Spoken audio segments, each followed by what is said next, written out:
Hey guys, just a quick thank you to all of you amazing legends that are subscribed. I could not have done it without you.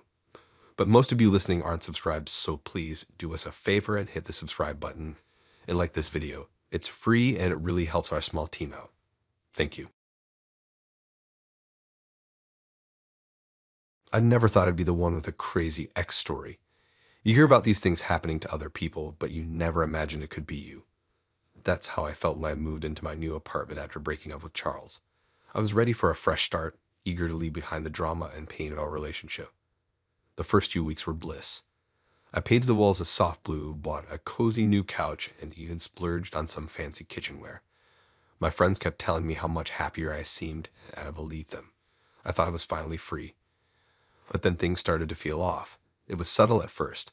I'd come home and swear I left the light on, only to find it off. Or I'd notice a book slightly out of place on my shelf. At first, I chalked it up to stress or forgetfulness. Maybe I was just being paranoid. One night, I woke up feeling like someone was watching me.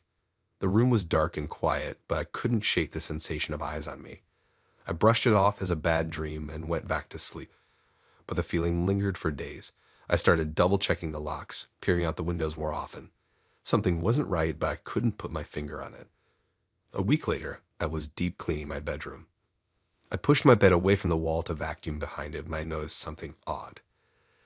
There was a tiny hole in the molding above where my pillow usually sat. Curious, I grabbed a chair to get a closer look. That's when I saw it, a small camera lens, no bigger than a pinhead, embedded in the wood. My heart stopped. I felt sick to my stomach. With shaking hands, I pried the camera out of its hiding spot. It was connected to a thin wire that disappeared into the wall. Who could have done this? How long had it been there? As I examined the camera, I noticed a familiar logo on its back. It was the same brand as Charles' old tablet. The one he'd always kept locked and never let me use. Suddenly, everything clicked into place. Panic set in as I tore through my apartment, searching for more cameras. I found two in the bathroom, one hidden in a light fixture, another disguised as a coat hook.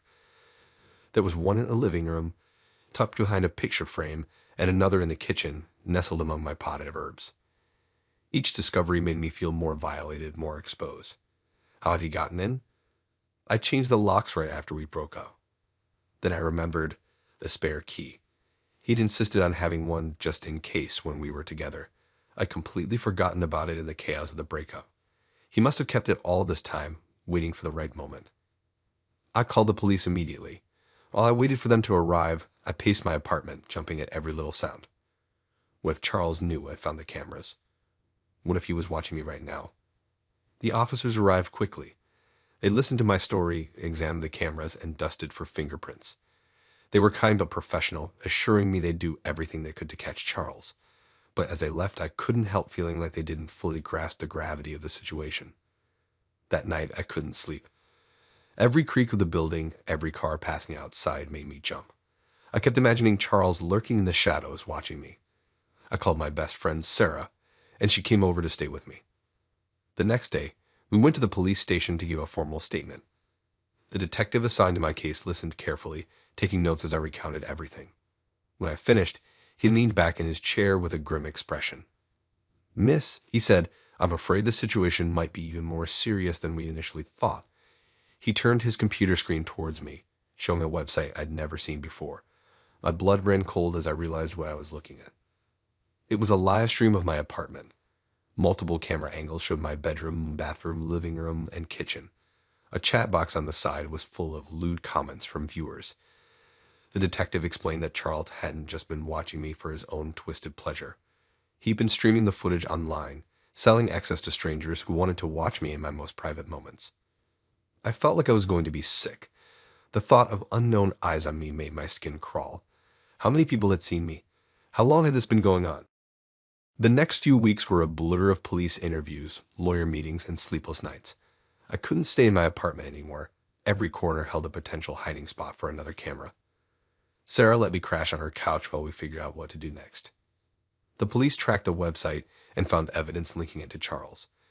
They issued a warrant for his arrest, but he had vanished. His apartment was empty, his phone disconnected. It was like he disappeared into thin air. As the days turned into weeks, I struggled to regain a sense of normalcy.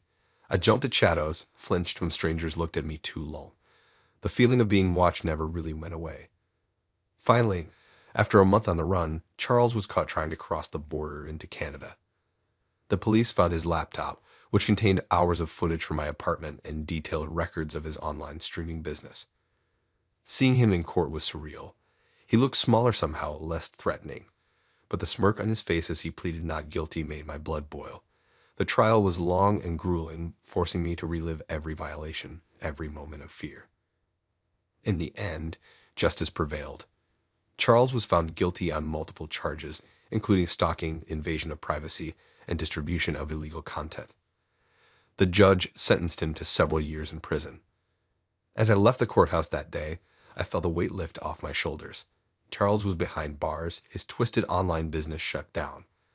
But I knew the road to recovery would be long. Trust doesn't come easy after something like this. I'm still working on feeling safe again. I moved to a new city, started seeing a therapist, and slowly began to rebuild my life. Some days are harder than others, but I'm getting there.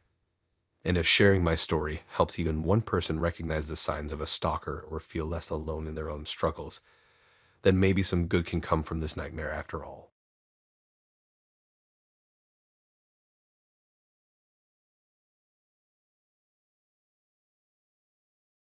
The night I ended things with Phil, my world shifted in ways I never could have imagined. We'd been together for 2 years, and I thought I knew him inside and out. But as I sat across from him at our favorite coffee shop, watching his face remain eerily calm as I spoke those final words, I realized how wrong I'd been. I'd prepared myself for anger, tears, maybe even begging. But Phil just nodded, his expression unreadable. "If that's what you want," he said, his voice devoid of emotion. A chill ran down my spine, but I brushed it off as nerves. I should have trusted my instincts. The next few days passed in a blur. I threw myself into work, trying to ignore the nagging feeling that something wasn't right. Phil hadn't called or texted, which I told myself was a good thing. A clean break, I thought. No messy aftermath. It was a Wednesday evening when everything changed. I'd gone out for drinks with some coworkers, enjoying the feeling of being single again. As I turned onto my street, fumbling for my keys, I noticed something odd. My porch light was on, casting a dim glow over my front door, which was standing wide open. My heart began to race as I approached. The lock was broken, splinters of wood scattered on the welcome mat. I stood there for a moment, frozen in fear and indecision. Should I call the police? Run to a neighbor's house? In the end, curiosity won out. I stepped inside cautiously, my eyes darting around the dimly lit living room. Nothing seemed obviously out of place at first glance. My TV was still mounted on the wall, my laptop sat untouched on the coffee table. But as I moved further into the apartment, little details began to jump out at me. The throw pillows on my couch were arranged differently than I'd left them. A stack of magazines on the side table had been straightened. In the kitchen, the mug I'd left in the sink that morning was now sitting on the counter, perfectly clean and dry. With each new discovery, my unease grew. Someone had been in my home, touching my things, invading my space. And they'd been careful, so careful that if it weren't for these tiny discrepancies, I might never have known. I made my way to the bedroom, my heart pounding so loud I was sure it would give me away if the intruder was still here. The room looked normal at first, but then I saw it, a single sheet of paper lying on my pillow. With trembling hands, I picked it up. The handwriting was instantly recognizable, Phil's messy scrawl. The note was short, just a single sentence. "You thought you could leave me. You have no idea what I'm capable of." I sank onto the bed, the paper crumpling in my fist. How could I have been so wrong about him? The Phil I knew was kind, gentle, maybe a little clingy at times, but never threatening. This side of him was completely foreign to me. That night, I didn't sleep. I paced my apartment, jumping at every creak and groan of the old building. I checked and rechecked the locks, even though I knew they were broken. On morning, I was exhausted and terrified. I called in sick to work and spent the day trying to decide what to do. Should I go to the police? What if they didn't believe me? It was just a note, after all. No real threat, no physical harm. And what if reporting it just made Phil angrier? In the end, I settled for changing my locks and installing a security system. I told myself it was enough, that Phil was just lashing out and would soon move on. I was wrong. Over the next few weeks, strange things kept happening. I'd come home to find objects slightly out of place, or things I was sure I'd thrown away reappearing in my trash can. Once I woke up in the middle of the night to find all the faucets in my apartment running full blast. I started seeing Phil everywhere, or at least I thought I did. A glimpse of his face in a passing car, his silhouette at the end of my street late at night. But whenever I looked closer, it was always someone else. I began to doubt my own sanity. My friends noticed the change in me. I was jumpy, constantly looking over my shoulder. I made excuses to avoid going out, preferring the illusion of safety in my apartment. But even there, I never felt truly safe. I started sleeping with a knife under my pillow. Every night, I'd lie awake for hours, training to hear any sound that might indicate Phil had returned. During the day, I'd obsessively check my phone, convinced that he was about to call or text, but there was never anything. As the days turned into weeks, the incidents became less frequent. I started to relax to think that maybe it was over. Maybe Phil had gotten whatever revenge he thought he needed and moved on. That exactly 1 month after our breakup, I came home to find another note. This one was taped to my bathroom mirror. The words stark against the white paper. Did you miss me? I've missed you. That was the final straw. I packed a bag, called a friend, and left my apartment that night. I didn't know where I was going or what I was going to do, but I knew I couldn't stay there anymore. As I drove away, watching my building disappear in the rearview mirror, I felt a mix of fear and relief. I didn't know what Phil's endgame was or how far.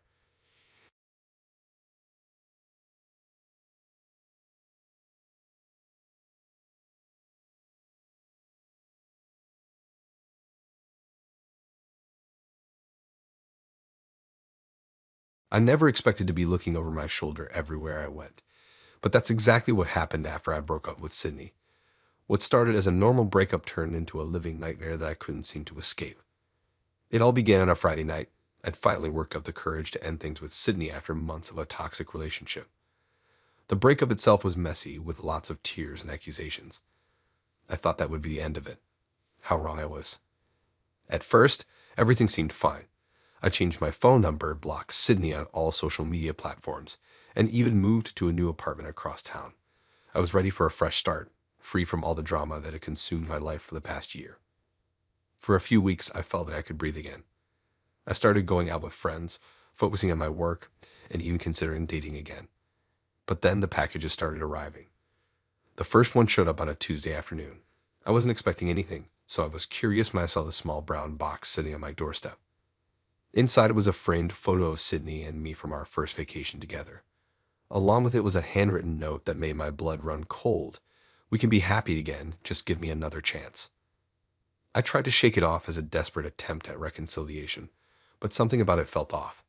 The next day, another package arrived. This time, it contained a key to my old apartment. That's when I realized this wasn't just about closure. Sydney was stalking me. The packages kept coming, each one more unsettling than the last. Sometimes they'd contain mementos from our relationship. Other times they'd be filled with things I'd recently thrown away. It was clear Sydney had been going through my trash.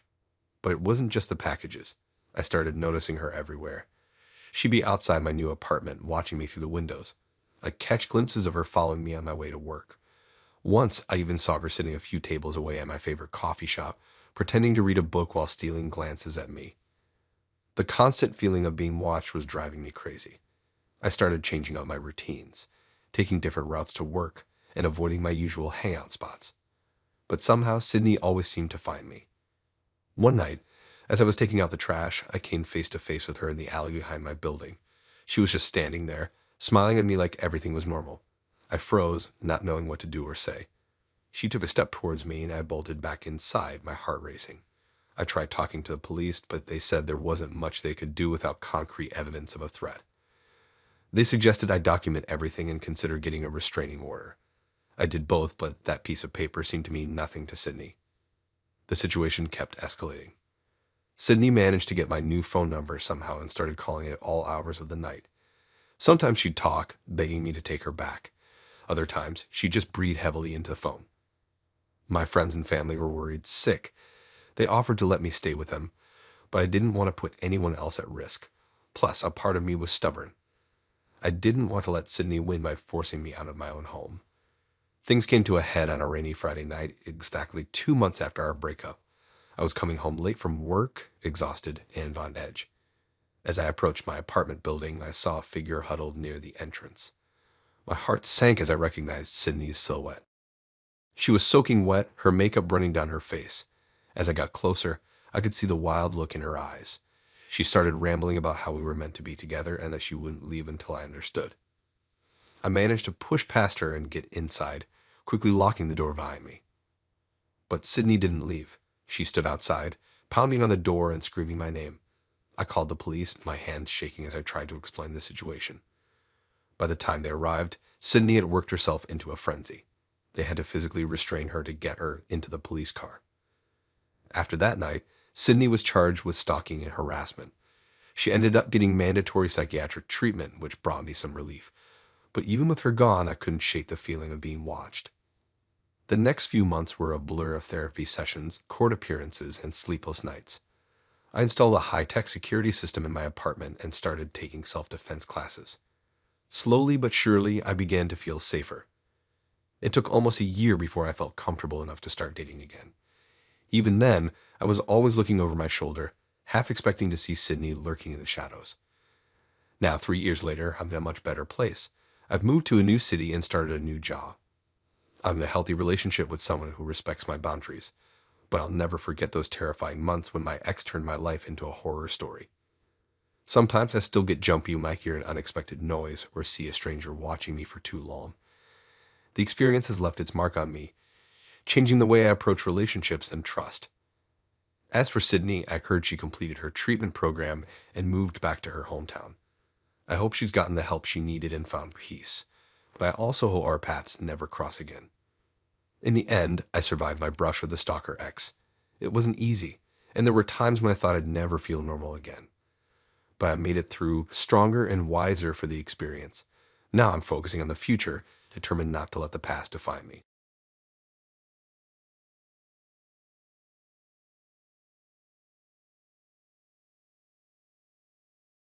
It all started 3 months after Kate and I broke up. I thought I'd moved on, ready for a fresh start in a new city. Little did I know my past was about to catch up with me in the most terrifying way. It was a typical Wednesday evening. I was walking home from work, lost in thought about an upcoming project. That's when I saw her. Kate was standing across the street, her eyes fixed on me. At first, I thought I was imagining things, but as I blinked and looked again, she was still there, watching me intently. I quickened my pace, heart racing. By the time I looked back, she was gone. I tried to convince myself it was just a coincidence, that maybe she was in town for work, but deep down, I knew something wasn't right. The next day, I received a text from an unknown number. I saw you yesterday. You look good, but you're not alone anymore, are you? It was Kate. Her words sent a chill down my spine. What did she mean by that? I hadn't started dating anyone new. Was she implying she'd been watching me for a while? Over the next week, Kate seemed to be everywhere. I'd catch glimpses of her on my way to work, at the coffee shop where I grabbed my morning lot, even at the gym during my evening workouts. She was always just far enough away that I couldn't confront her, but close enough to make her presence known. I started to feel paranoid. Was I imagining things? Was the stress of my new job getting to me? But then I'd see her again, and I knew it was real. She was following me, learning my routines, inserting herself into my daily life without my consent. One day, I finally managed to approach her. I demanded to know what she was doing, why she was following me. Kate just laughed, a sound that used to bring me joy, but now filled me with dread. She said I'd always know when she was near, then disappeared into the crowd before I could say anything else. That's when the full extent of the situation hit me. Kate hadn't just been following me for a few days.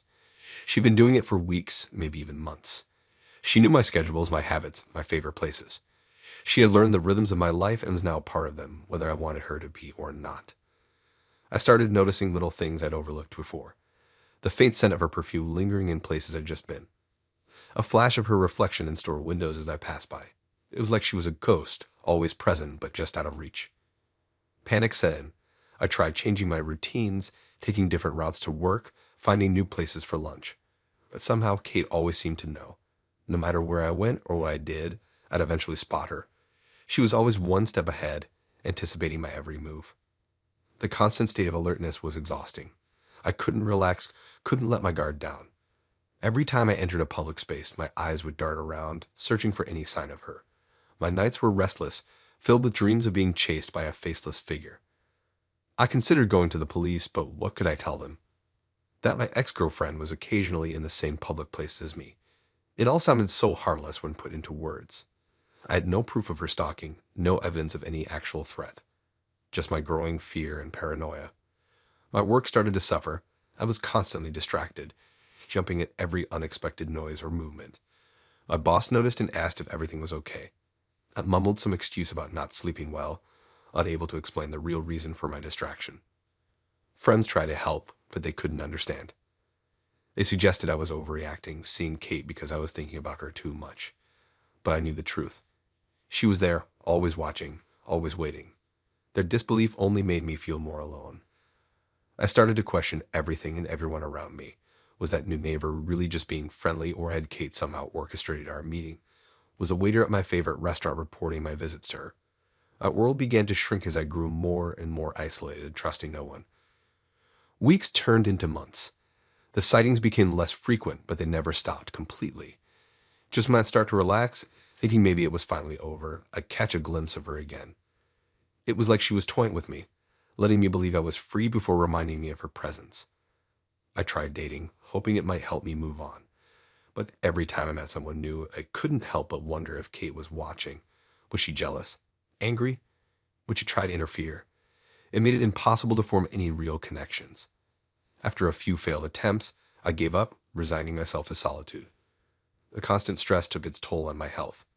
I lost weight, developed insomnia, and started having panic attacks. My doctor prescribed anti-anxiety medication, but it only dulled my senses, making me feel even more vulnerable. As the months wore on, I started to wonder about Kate's motivations. What was her endgame? Did she want to get back together? Was this some twisted form of revenge? Or was it something else entirely, something I couldn't even begin to understand? I considered moving again, starting over somewhere new. But the idea of packing up and leaving felt like admitting defeat. Plus, who's to say Kate wouldn't follow me to my next destination? She had found me once already. I felt trapped, cornered in a city that had once represented freedom and new beginnings. Almost a year had passed since that first sighting. I was walking home from the grocery store, arms full of bags, when I saw her. Kate was standing across the street, just like that first time. But this time she didn't disappear.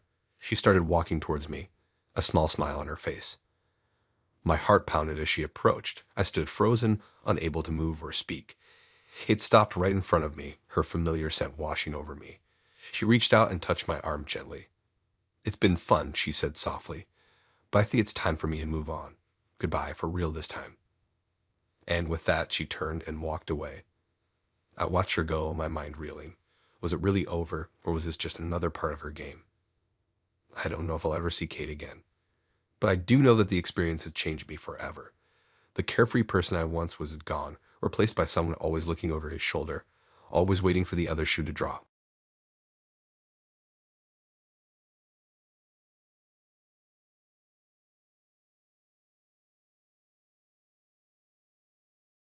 I never thought I'd be the girl with the crazy ex-boyfriend story, but here I am living it. It all started after I broke up with James. We'd been together for 2 years and things had been rocky for a while.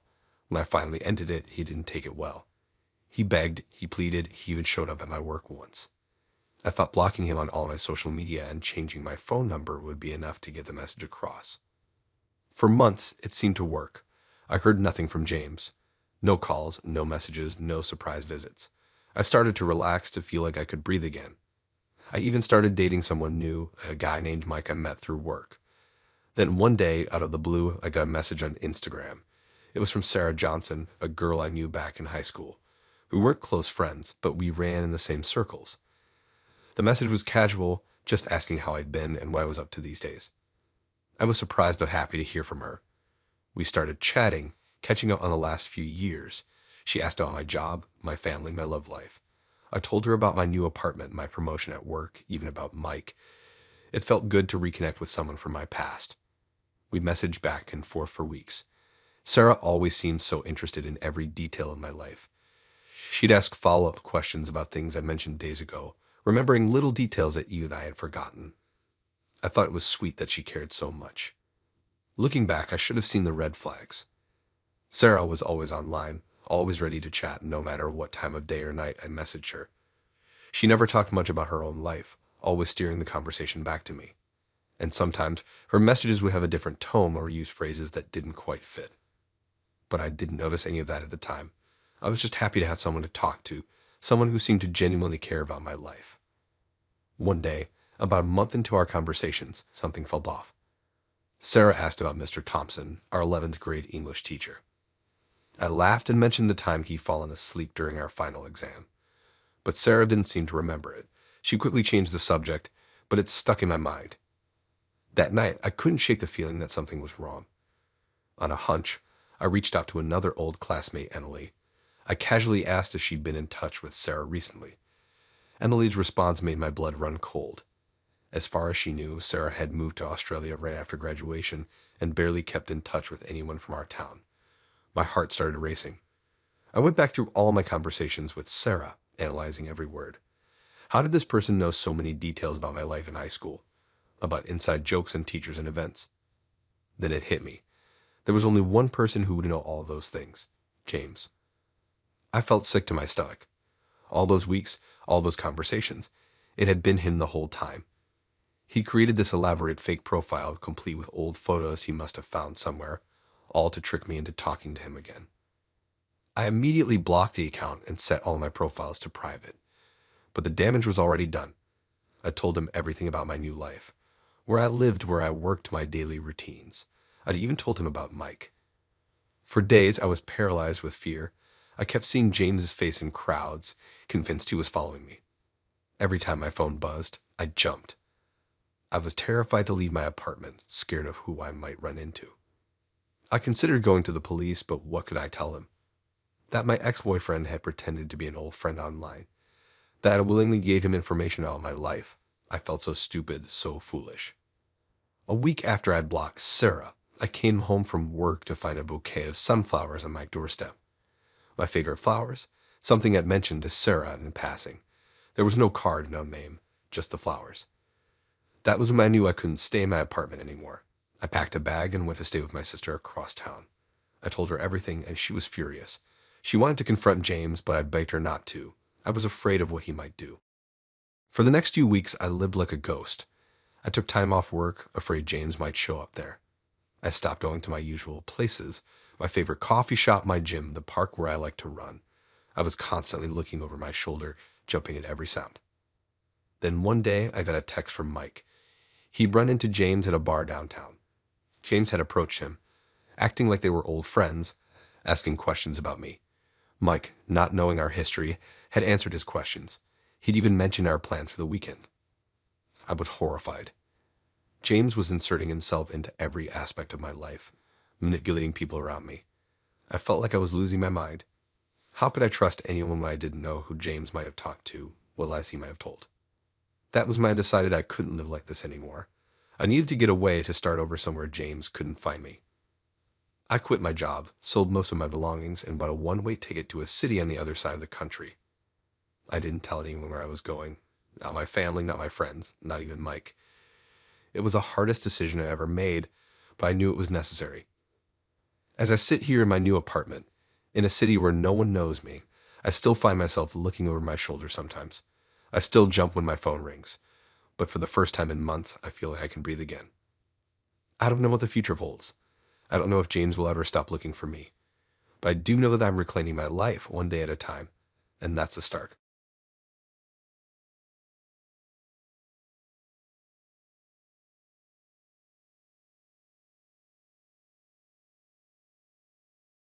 Dean and I had been together for just over a year when things started to unravel. We met at a friend's barbecue, hit it off immediately, and dove headfirst into a whirlwind romance. He was charming, attentive, and seemed to genuinely care about me. For the first few months, everything was perfect. But as time went on, I started noticing little things that didn't sit right with me. Dean would get upset if I didn't answer his calls right away. He'd show up unannounced at my workplace or when I was out with friends. His jealousy, which I initially found flattering, became suffocating. When I finally gathered the courage to end things, Dean didn't take it well. He begged, pleaded, and even threatened to hurt himself. It was a messy, emotional breakup, but I stood my ground. I thought that would be the end of it, that I could finally move on with my life. I was wrong. A few weeks after the breakup, a package arrived at my doorstep. Inside was a sleek, high-end water bottle with my name engraved on it. The note attached simply said, "No hard feelings. Stay hydrated. Dean." At the time, I thought it was a peace offering, a mature gesture from someone who had accepted the end of our relationship. I started using the bottle daily, both at home and at work. That's when the symptoms began. At first, it was just little things, a headache here, a bout of nausea there. I didn't think much of it, assuming it was stress from the breakup and my demanding jaw. But as the weeks went by, the symptoms got worse. I was constantly tired, no matter how much sleep I got. Dizzy spells would hit me out of nowhere, making it hard to concentrate. The headaches became more frequent and intense, sometimes lasting for days. My stomach was always upset, and I lost my appetite. Concerned, I went to my doctor. She ran a battery of tests, but everything came back normal. Blood work, scans, you name it. Nothing showed up as abnormal. I was told it was probably just stress and to take it easy for a while. But I knew something wasn't right. I couldn't shake the feeling that these symptoms weren't just in my head. I started keeping a journal, tracking when I felt worst and trying to identify any patterns. That's when I noticed something odd. The symptoms seemed to be at their peak when I was at home or at work, places where I regularly use my new water bottle. It might have been a coincidence, but it got me thinking. With a growing sense of unease, I decided to take a closer look at the bottle. I unscrewed the cap and peered inside, using my phone's flashlight for a better view. What I saw made my blood run cold. There at the bottom of the bottle was a faint residue, something that didn't look like it belonged. It was barely noticeable, but definitely there. My mind raced as I tried to make sense of what I was seeing. Could Dean have tampered with the water bottle? Was he somehow poisoning me? It seemed too far-fetched, like something out of a movie. But the more I thought about it, the more it made sense. I didn't want to jump to conclusions, so I decided to do some research. I spent hours online reading about different types of poisons and their effects. To my horror, I found several that matched my symptoms perfectly. Substances that were odorless, tasteless, and could cause gradual harm over time. Feeling sick to my stomach, I knew I had to act. I stopped using the water bottle immediately and went back to my doctor with my suspicions. She was skeptical at first, but agreed to run more specific tests based on the information I'd gathered. This time, the results were shocking. Traces of a rare, slow-acting poison were found in my system. It wasn't enough to cause immediate harm, but over time, it could have led to serious health issues or worse. With this evidence, I went to the police. They took my statement and launched an investigation. They collected the water bottle as evidence and sent it to a lab for analysis. The results confirmed my worst fears. The bottle had been laced with the same poison found in my system. As the investigation unfolded, more disturbing details came to light. The police discovered that Dean had been stalking me since our breakup. They found photos of me on his computer taken without my knowledge. He had been keeping tabs on my routines and habits, carefully calculating the perfect way to maintain control over me. It turned out that Dean had a history of this behavior. Two of his previous ex-girlfriends came forward with similar stories of stalking and harassment. He had managed to keep this side of himself hidden during our relationship, but now his true nature was exposed. The police also uncovered evidence that Dean had purchased the poison online using a fake name. He had carefully researched its effects, choosing something that would cause gradual harm without raising immediate suspicion. As the case against Dean built, I struggled to come to terms with what had happened. I felt violated, betrayed, and terrified. The person I had once loved and trusted had turned out to be a monster, willing to slowly poison me just to maintain some twisted form of control. The legal process was long and draining. Dean was eventually arrested and charged with attempted murder, stalking, and several other offenses. Sitting in the courtroom watching him plead not guilty despite the mountain of evidence against him was one of the hardest things I've ever done. Throughout the trial, I learned more about Dean's psychology from expert witnesses. They described him as a narcissist with sociopathic tendencies, someone who saw others as objects to be controlled rather than as people with their own autonomy. In the end, Dean was found guilty on all charges. The judge, citing the premeditated nature of his actions and his lack of remorse, handed down a lengthy prison sentence. As I watched him being led away in handcuffs, I felt a mix of relief and lingering fear. The whole experience left me shaken and paranoid. For a long time, I struggled to trust anyone, always second-guessing people's intentions.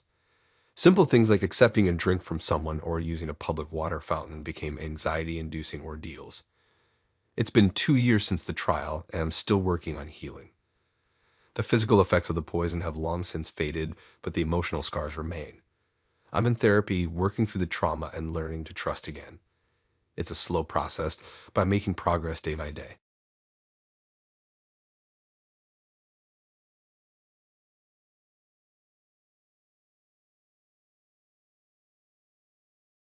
When I broke up with Alice, I never expected things to turn out like this.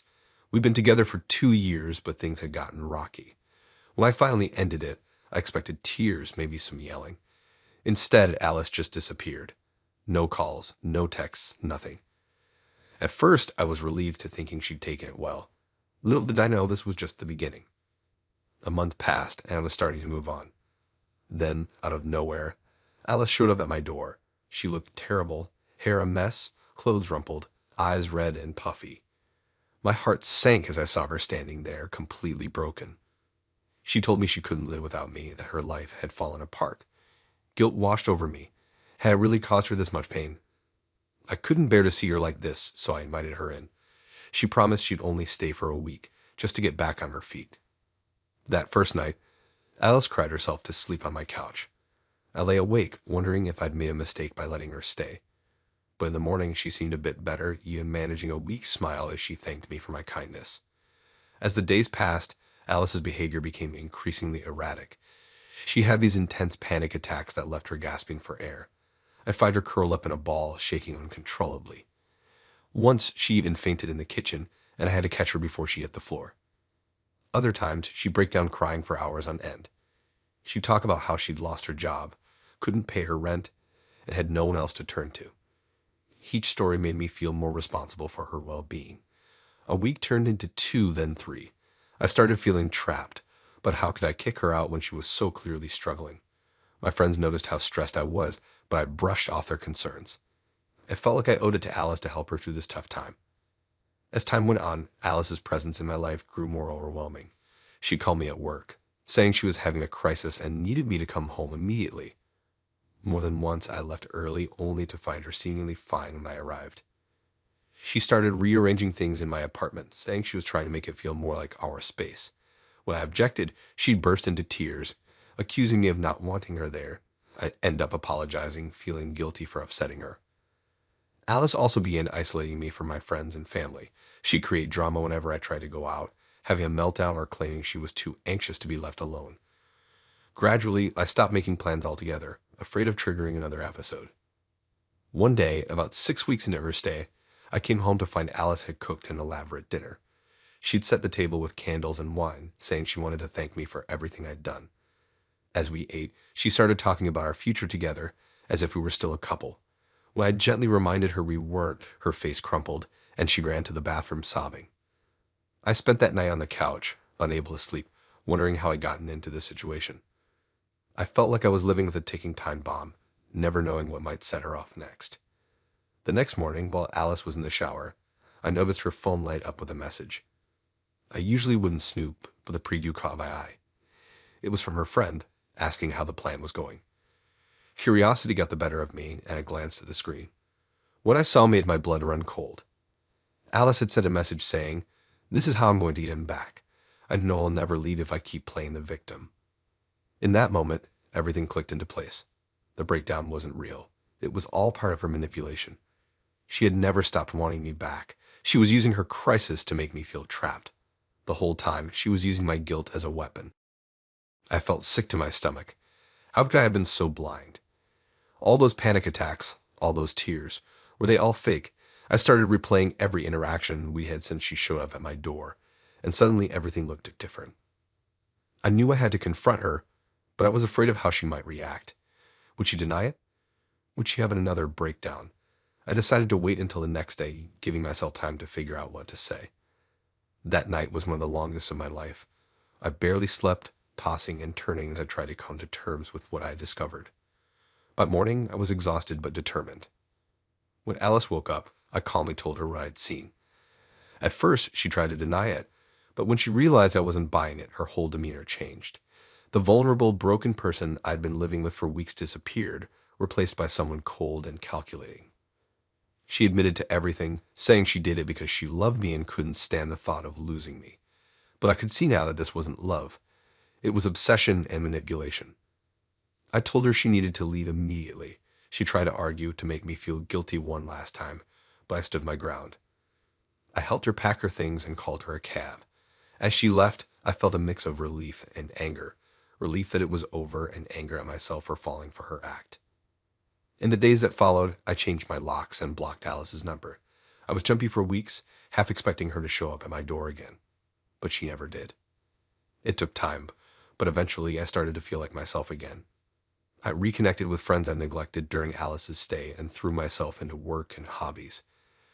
The experience left me wary, but also stronger. I knew now that I could trust my instincts and stand up for myself, even in the face of intense emotional manipulation.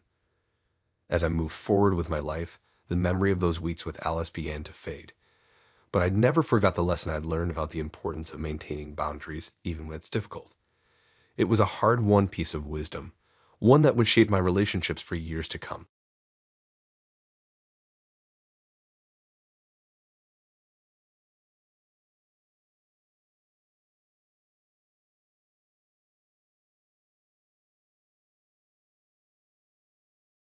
At first, I was relieved. Our relationship had been a roller coaster of emotions, and ending it felt like I could finally breathe again. For a few months, life was good. I focused on myself, hung out with friends, and started to feel like my old self again. Then I met Sarah. She was funny, kind, and we clicked right away. After a few casual dates, we decided to make it official. That's when things started to get weird. It began with text messages from Jane. They seemed innocent enough at first, just checking in, saying she'd hoped I was doing well.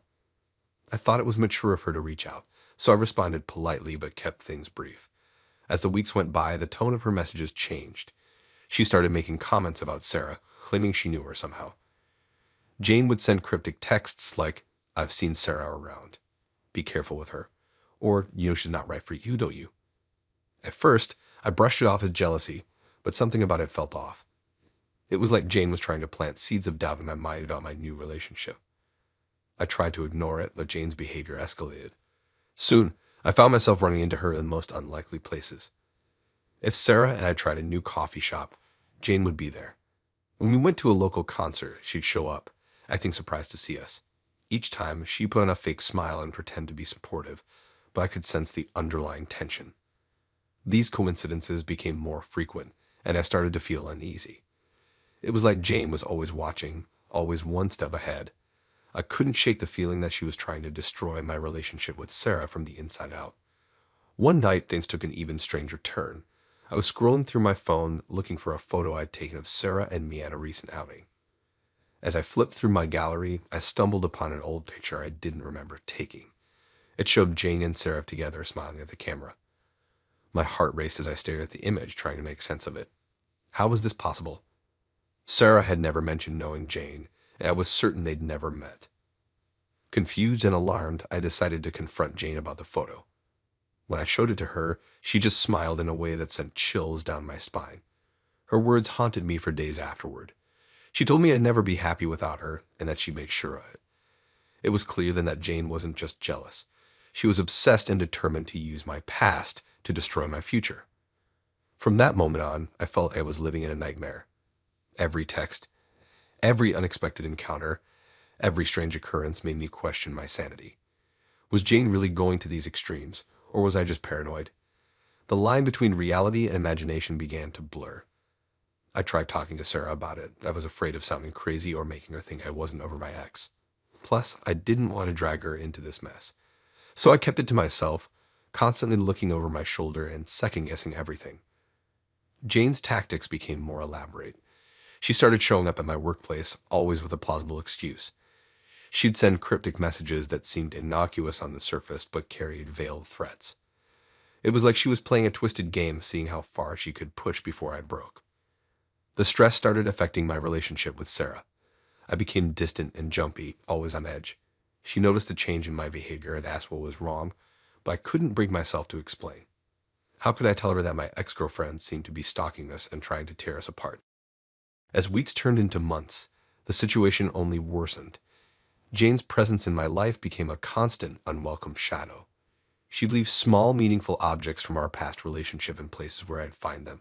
A movie ticket stub in my mailbox, a keychain we'd bought together on my car seat. Each item was a reminder of our history and a silent threat to my present. I started to feel trapped, caught between my growing paranoia and my desire to protect Sarah from this madness. I knew I had to do something, but I felt powerless against Jane's relentless pursuit. Every move I made seemed to play right into her hands. The breaking point came when Sarah received an anonymous email filled with private details about our relationship. Things only Jane could have known. It included intimate conversations Sarah and I had shared, details about our dates, and even some personal information about Sarah's family.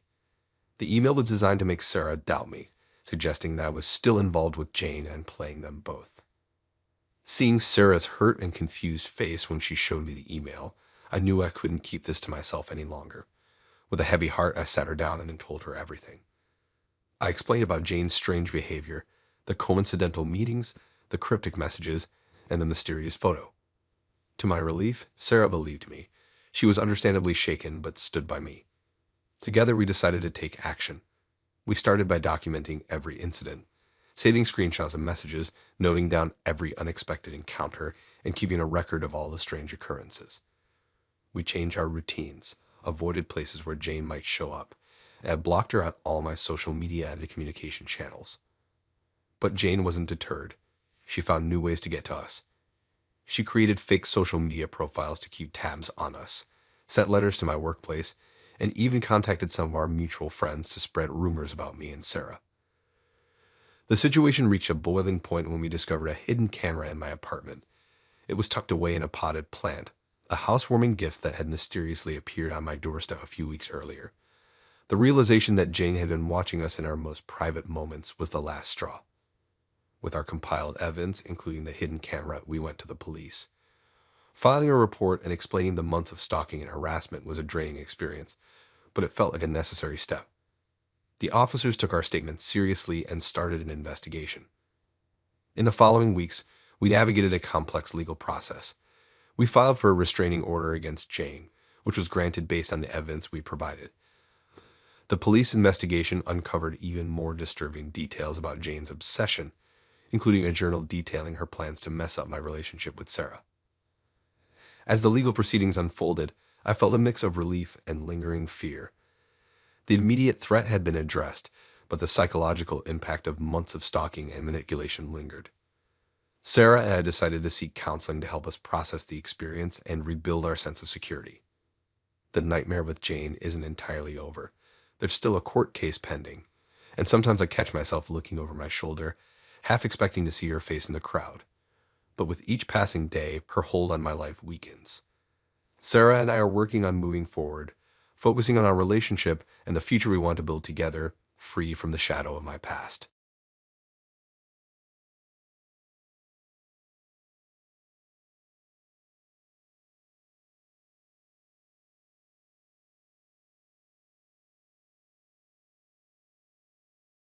I never thought I'd find myself trapped in the same nightmare twice. It all started when I met Alex at my friend's barbecue last summer. The sun was setting, casting a warm glow over the backyard, and there he was, charming smile and all. I'd just gotten out of a messy relationship with Terry a few months prior, and Alex seemed like a breath of fresh air. We hit it off immediately. Alex was attentive, kind, and seemed genuinely interested in getting to know me. After exchanging numbers, we started texting regularly. Before I knew it, we were meeting up for coffee, going on movie dates, and spending weekends together. Everything felt perfect. Alex was supportive of my career, got along well with my friends, and always knew how to make me laugh. I found myself opening up to him about my past, including my tumultuous relationship with Terry. Alex listened without judgment, offering comfort and understanding. As our relationship deepened, I noticed small things that gave me pause. It started with phrases Alex would use, expressions that sounded eerily familiar. At first, I brushed it off as coincidence. Maybe they were just common sayings I'd forgotten about. But then more peculiar things began happening.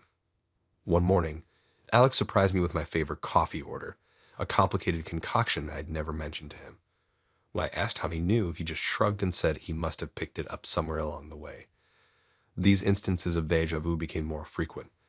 Alex would anticipate my needs in ways that felt too precise, too familiar. He'd know exactly what meal I was craving or what movie I'd want to watch on a particular night. These were things only Terry had known about me, quirks and preferences I'd never discussed with anyone else. I tried to rationalize it, telling myself I was being paranoid. After all, Alex was a caring boyfriend who paid attention to details, but the similarities kept piling up and I couldn't shake the growing sense of unease. One day, I noticed Alex wearing a shirt that looked just like one Terry used to own. It wasn't an exact match, but the style and color were so similar it made my stomach churn. When I commented on it, Alex casually mentioned he'd picked it up recently, thinking I might like it. That's when I started paying closer attention. I observed how Alex's mannerisms were subtly changing. The way he ran his hand through his hair, the specific tone he'd use when he was excited about something, these were all becoming mirror images of Terry's habits. My mind raced with possibilities. Was I imagining things? Had my past trauma warped my perception of reality? Or was something more sinister at play? I began to feel like I was losing my grip on reality. Every day brought new similarities, new echoes of my past relationship. Alex's taste in music shifted to match Terry's. He started suggesting me visit places that had been significant in my relationship with Terry, claiming he'd heard good things about them. One night, we were watching a movie when Alex absent-mindedly started humming a tune. It was an obscure song that Terry used to sing all the time, one I'd never heard anyone else know. My blood ran cold. How could Alex possibly know that song? I tried to brush it off, but the incidents kept mounting. Alex began using Terry's old nicknames for me, ones I never told him about. He'd make inside jokes that only Terry and I had shared. It was as if Terry was slowly taking over Alex's body, piece by piece. The final straw came when Alex surprised me with a gift. A necklace identical to one Terry had given me years ago. I'd never mentioned that necklace to Alex. In fact, I'd gotten rid of it shortly after the breakup, unable to bear the memories it carried. My heart pounding, I confronted Alex about all the similarities. His response chilled me to the bone. He smiled, a smile that didn't quite reach his eyes, and said he just wanted to be everything I'd ever wanted in a partner. In that moment, I realized the terrifying truth. Alex wasn't just mimicking Terry, he was trying to become him. Somehow, he'd gathered intimate details about my past relationship and was using them to shape himself into my ex. I felt trapped, caught between my past and present. The lines between Alex and Terry blurred in my mind. Was I essentially dating the same person again? Had Terry found a way to infiltrate my life once more? Or was this some twisted game Alex was playing, using my past to manipulate me? I knew I had to get out, but I was scared. If Alex had gone to such lengths to become Terry, what might he do if I tried to leave? I felt like I was living in a nightmare, unable to trust my own perceptions. Carefully, I began to plan my escape. I confided in a close friend, sharing my fears and suspicions. She helped me see that I wasn't crazy, that my instincts were valid. Together, we came up with a strategy to extricate me from the situation safely. Over the next few weeks, I gradually distanced myself from Alex, making excuses about work and family commitments. I was constantly on edge, afraid he'd see through my act. But I knew I had to be careful. If he realized I was pulling away, there was no telling how he might react. One night, after Alex had fallen asleep, I crept out of bed and started searching through his things. In a locked drawer in his desk, I found a folder filled with information about me and Terry. Old photos, notes about our relationship, even copies of text messages we'd exchanged years ago. My stomach lurched as I realized the extent of Alex's deception. I took photos of everything I found, my hands shaking as I tried to be as quiet as possible. Just as I was putting everything back, I heard Alex stirring. I quickly shut the drawer and pretended to be getting a glass of water.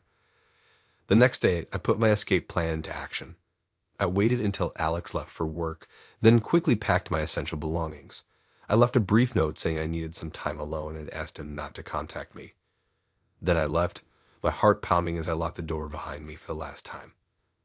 I went straight to the police station with the evidence I'd gathered. The officers were skeptical at first, but as I showed them the photos and explained the situation, they began to take me seriously. They promised to investigate Alex and advised me to stay somewhere safe in the meantime. I'm writing this from my friend's spare room where I've been staying for the past week. The police are still investigating, but they told me they found enough evidence to bring Alex in for questioning. I don't know what will happen next, but I know one thing for sure. I've escaped this nightmare, and I'm never looking back.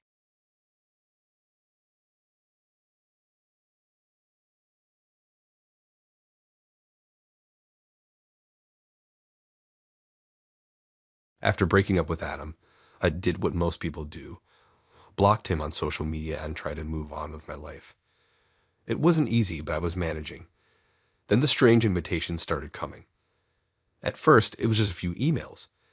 They seemed innocent enough, inviting me to family gatherings or get-togethers with Adam's relatives. I figured it was a mistake, maybe an old mailing list I forgot to unsubscribe from. I ignored them and went out my business. But they kept coming. More emails and letters in the mail and even phone calls. Always from different people, always with the same cheerful tone, inviting me to events I had no business attending anymore. It was odd, but I tried not to think too much about it. As time went on, the invitations became more frequent and more insistent. I started to feel uneasy. Why were Adam's family members so keen on having me around? We hadn't spoken in months. I had never been particularly close with them, even when Adam and I were together. Finally, after weeks of this, I decided to go to one of these events. I told myself it was just to clear things up, to explain that I wasn't part of their family anymore, and to please stop contacting me. Looking back, I wish I'd trusted my gut and stayed away. The address I was given led me to a large house in a quiet suburb. As soon as I pulled up, I knew something was off. There were too many cars parked outside for a casual family gathering. I hesitated, but ultimately decided to go in. I'd come this far, after all. The moment I stepped inside, I was surrounded by unfamiliar faces. They all acted like they knew me, greeting me enthusiastically and expressing surprise at how long it had been. I didn't recognize a single person, but they all seemed to know exactly who I was. I tried to explain that there must have been some mistake, that I wasn't supposed to be there. But every time I opened my mouth, someone would cut me off with another question or comment. They steered me further into the house, always keeping me surrounded. As the initial shock wore off, I started to notice more details. The way they all kept glancing at each other. The forced smiles that didn't quite reach their eyes. The fact that no one would let me near the front door. That's when I realized this wasn't a mistake. This was planned. Every invitation, every call, it had all been leading up to this moment. They wanted me here for a reason, and I had a sinking feeling I knew what that reason was. I spotted a familiar face across the room. Adam's mother. She wasn't smiling like the others. Instead, she was watching me with a look of grim satisfaction. That's when I knew for sure. This whole thing was Adam's doing. I tried to leave, making excuses about needing to get home. But every time I moved towards an exit, someone would step in my way. They were always polite, always smiling, but the message was clear. I wasn't going anywhere. As the hours dragged on, I became more and more desperate. I considered making a run for it, but I was outnumbered and unfamiliar with the layout of the house. Plus, I had no idea what these people might do if I tried to force my way out. The conversation never stopped. They kept asking me questions about my life, about my feelings, always steering the topic back to Adam. How was I doing since the breakup? Didn't I miss being part of their family? Wouldn't it be nice to give things another try? It was like being trapped in a nightmare. Every smile followed a threat. Every kind word was laced with manipulation. They were trying to wear me down, to make me doubt my decision to leave Adam. And the worst part was, I could feel it working. As the night wore on, I started to question myself. Had I been too hasty ending things? Was I missing out on being part of this big, loving family? The rational part of my brain knew this was crazy, but after hours of this psychological onslaught, my defenses were crumbling. Just when I thought I couldn't take any more, there was a commotion at the front of the house. Raised voices, the sound of a scuffle. Suddenly, the door burst open and a police officer walked in. It turned out my roommate had gotten worried when I didn't come home. She knew something about the weird invitations I'd been getting and had a bad feeling when I told her where I was going. When she couldn't reach me, she called the police. The next few hours were a blur of statements and questions. Adam's family tried to play it off as a misunderstanding, but the cops weren't buying it. In the end, several people were arrested, including Adam, who had been hiding upstairs the whole time. As I sat in the back of a police car, wrapped in a shock blanket, I couldn't stop shaking. The reality of what had happened, what could have happened, was starting to sink in. I'd walked into a trap, set by the person I once thought I'd spend my life with. In the days that followed, I learned more about what Adam had planned. He recruited his family and friends to help him stage this intervention, convinced that if they could just get me to listen, I'd come back to him. It was delusional, dangerous, and it showed me just how right I'd been to end things. I'm still dealing with the aftermath of that night. Restraining orders have been filed, and I'm in therapy to process everything. But I'm also stronger now. I know that I can trust my instincts, and I won't let anyone manipulate me like that again. If there's one thing I've learned from this experience, it's that sometimes the people who claim to love us the most can be the most dangerous.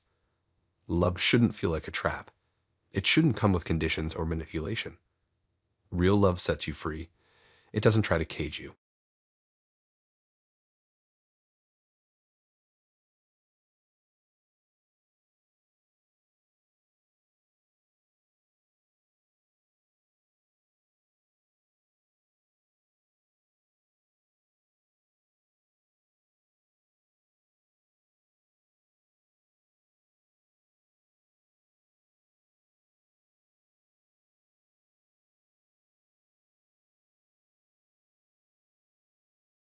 I never expected my life to turn into a living nightmare, but that's exactly what happened when the calls from Cassie started.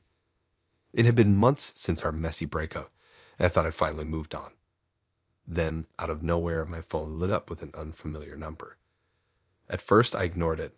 Random calls weren't unusual after all, but when the same type of call, always from a different, untraceable number, kept coming day after day, I got curious.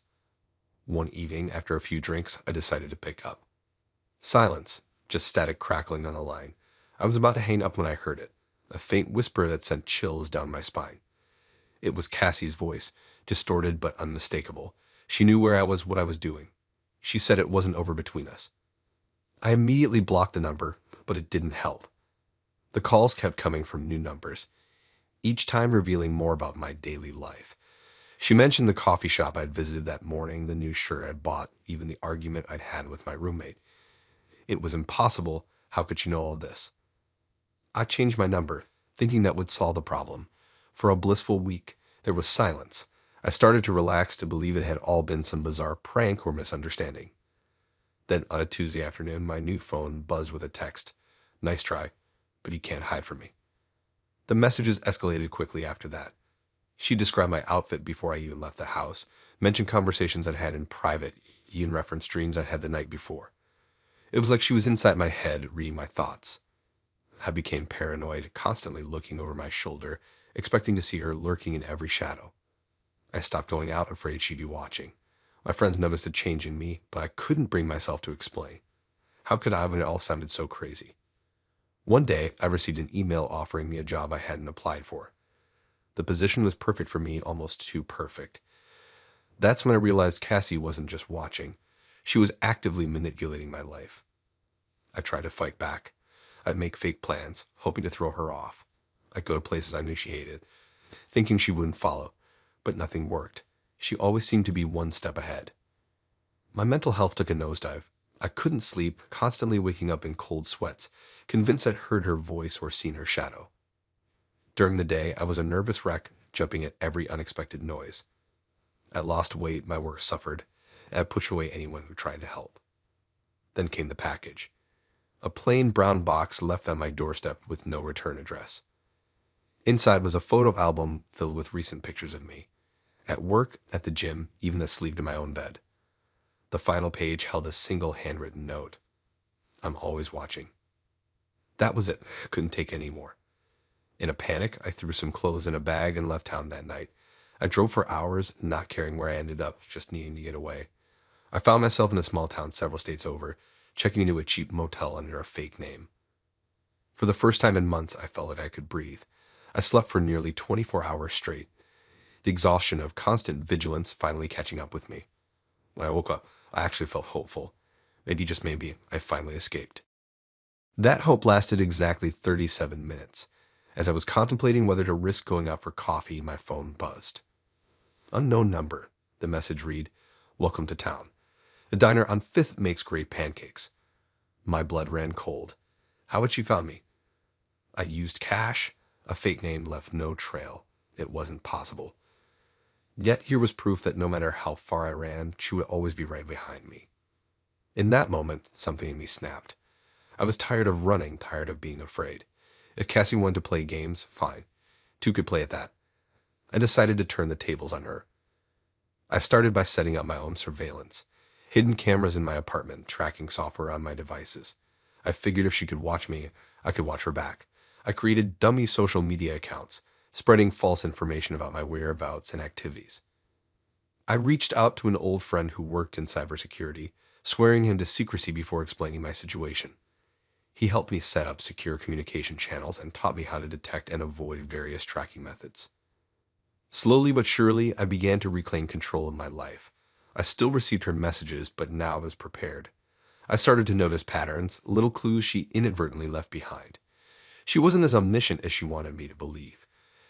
It took months of careful planning and countless sleepless nights, but eventually I managed to trace one of her calls. The location shocked me.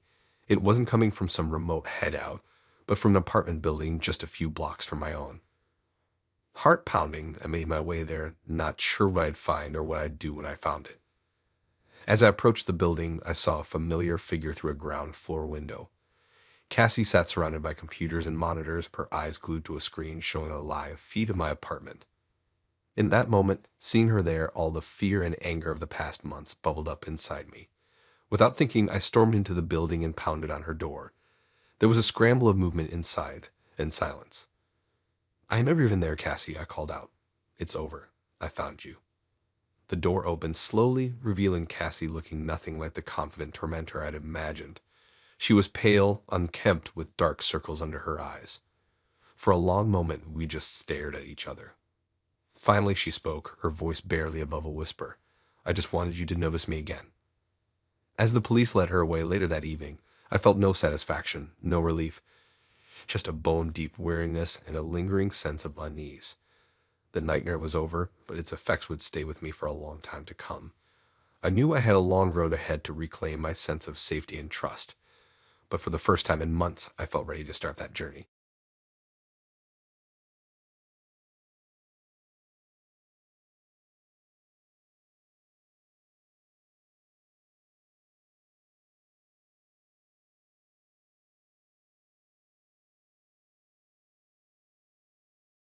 The day I broke up with Penny, I thought I was finally free. Little did I know my nightmare was just beginning. It started small. A week after the breakup, I'd overheard a coworker mentioning they'd seen me at a local bar the night before. I brushed it off. They must have mistaken someone else for me. I'd been home all night binging a new series. But then it happened again. At a friend's birthday party, someone asked about my secret project. I had no idea what they were talking about. When I said so, it just winked and said, "Don't worry, your secret's safe with us." These odd incidents kept piling up. People I barely knew seemed to have detailed information about my supposed activities. According to them, I'd been spotted all over town, always with different women or in places Penny and I used to frequent. One evening, I was grabbing coffee when I had overheard two acquaintances talking. "Did you hear about Jake? Apparently, he's been hiding out in hotels with his ex. Can't let her go, poor guy. I nearly dropped my cup. I hadn't seen Penny in weeks, let alone stayed in any hotels." I tried to set the record straight, but no one believed me. Every denial was met with knowing looks or pitying smiles. "It's okay, Jake. We understand. Breakups are tough." As weeks passed, the situation worsened. Coworkers started avoiding me or giving me strange looks.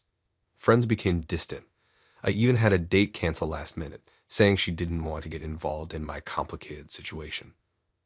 The rumors became more specific, more personal. People talked about conversations I'd supposedly had, revealing intimate details I'd never shared. They discussed my apparent inability to move on, my secret meetings with Penny, my desperate attempts to win her back. I felt like I was going crazy. How could so many people believe these lies? Where were they coming from? Then it hit me. Penny. She'd always been manipulative, always knew how to spin a story. She had connections all over town, friends in every social circle. Could she be behind this? I remembered her parting words, "You'll never be free of me. You'll see." At the time, I thought it was just another empty threat. Now I realized she meant every word. Penny was crafting a narrative where I couldn't move on. She was making sure everyone believed I was still obsessed with her, still secretly meeting her. By doing so, she was isolating me, cutting off my support system, making it impossible for me to start anew. I felt trapped. How could I fight something so intangible? Every attempt to defend myself only seemed to confirm people's suspicions. The more I insisted I was over Penny, the more everyone believed I was in denial. I considered confronting Penny directly, but quickly dismissed the idea. She'd probably twist it, tell everyone I'd come crawling back. begging for another chance. Instead, I started documenting everything. Every false rumor, every strange interaction, every inconsistency in the stories people told about me. I began building a case, gathering evidence of the web of lies spun around me. It wasn't easy. Many friends were reluctant to talk, thinking I was trying to cover my tracks. But slowly, I started finding cracks in the facade. I reached out to people mentioned in the rumors, asking about their supposed encounters with me. Many were confused, having no recollection of the events. Some admitted they'd only heard the stories secondhand and couldn't verify them. I dug deeper, following the trail of each rumor back to its source. Time and again, I found connections to Penny, a cousin of her best friend, a regular at her favorite cafe, a colleague from her yoga class. All people she could easily influence or manipulate. As I pieced together the puzzle, I also worked on rebuilding my life. I focused on making new friends outside our shared social circle. I threw myself into new hobbies and interests that had nothing to do with my past with Penny. I started keeping a detailed log of my daily activities, complete with receipts, photos, and witnesses. It felt paranoid, but I needed to be able to account for my time. Gradually, things began to shift. As people saw me living my life openly and honestly, they started questioning the rumors. The new friends I made vouch for my character and whereabouts. The false stories began losing their power. I reached out to a few trusted friends who had been distant, showing them the evidence I gathered. Slowly, they began to see the truth. Some even came forward with their own stories of how Penny had manipulated them into spreading false information. The turning point came when I confronted one of Penny's closest friends. Armed with evidence, I managed to get her to admit Penny's involvement. She revealed how Penny had orchestrated the whole thing, paying people to spread rumors and create false sightings. With this confession, the house of cards began to collapse. More people came forward, admitting their role in Penny's scheme. The truth spread quickly through our social circles, exposing Penny's elaborate plan. The fallout was intense. Penny's reputation was in tatters. Many of our mutual friends cut ties with her, disgusted by her actions. Some reached out to apologize to me, feeling guilty for believing the lies. As for me, I felt a mix of emotions, relief that the truth was finally out, anger at what Penny had put me through, sadness for the relationships damaged by her lies. But mostly, I felt free. Truly free for the first time since the breakup. Penny's last attempt to control me had failed, and now everyone knew the truth. I knew it would take time to fully recover from this experience. Trust doesn't rebuild overnight, but I was ready to move forward on my own terms. As I sat in my apartment that night, my phone buzzed with a text. It was from an unknown number, but I knew instantly who it was from. The message read, "This isn't over." I smiled, deleted the message, and blocked the number, because this time I knew it was over, and I was ready for whatever came next.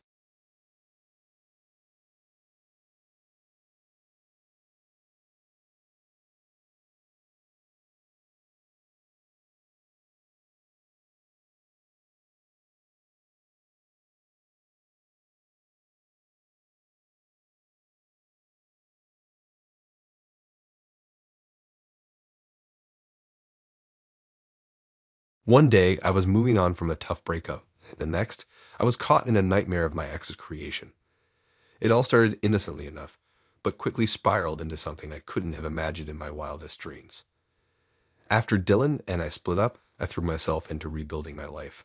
I picked up new hobbies, spent more time with friends, and focused on my career. It wasn't easy, but I was making progress. That's when the whispers started. At first, it was just little things. A coworker asking if I was doing okay with an odd look on her face. A mutual friend mentioning how sorry she was that Dylan had ended things. I brushed these off as misunderstandings, but they kept piling up.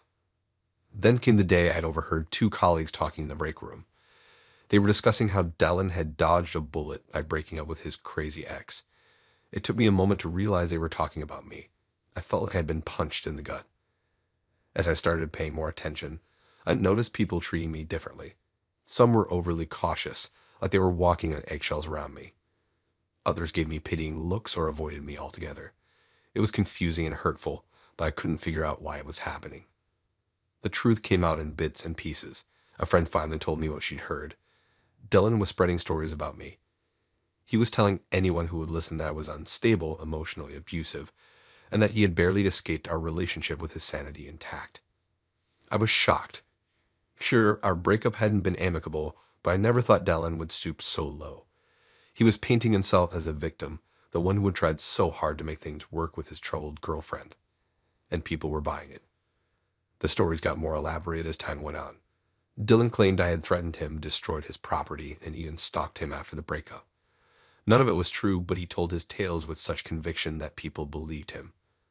I tried to defend myself, but it often backfired.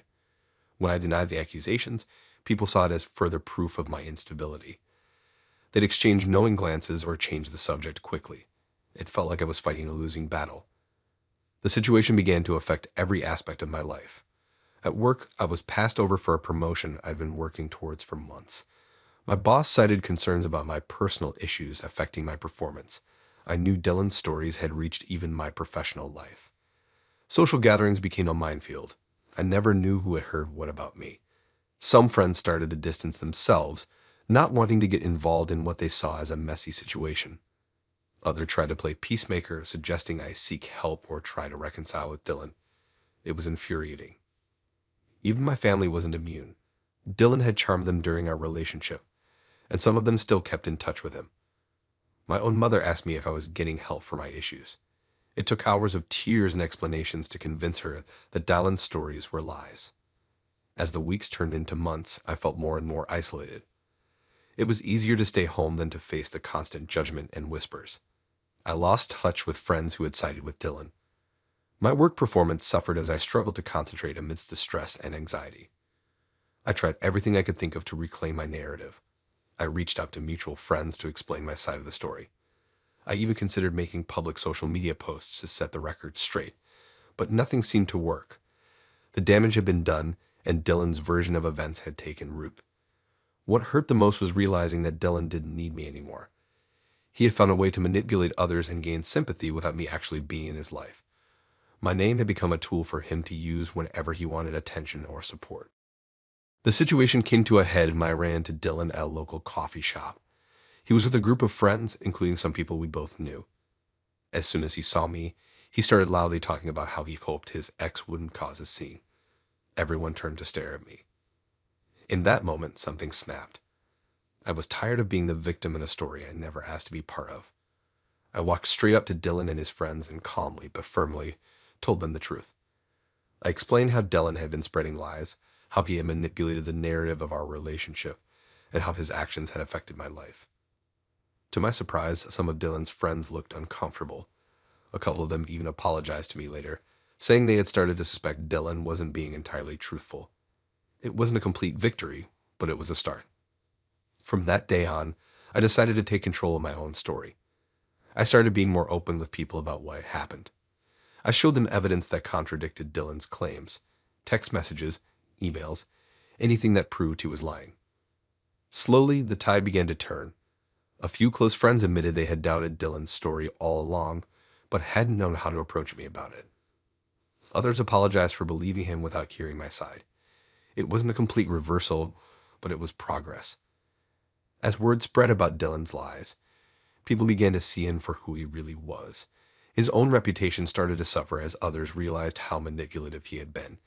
It wasn't a quick or easy process, but gradually the truth came out. I knew firsthand how damaging false narratives could be and how important it was to support those who were being unfairly maligned. In the end, I reclaimed my life and my story. It wasn't easy, and the scars from Dylan's actions will always be there. But I refused to let his lies define me. I moved forward, stronger and wiser, ready to write the next chapter of my life on my own terms.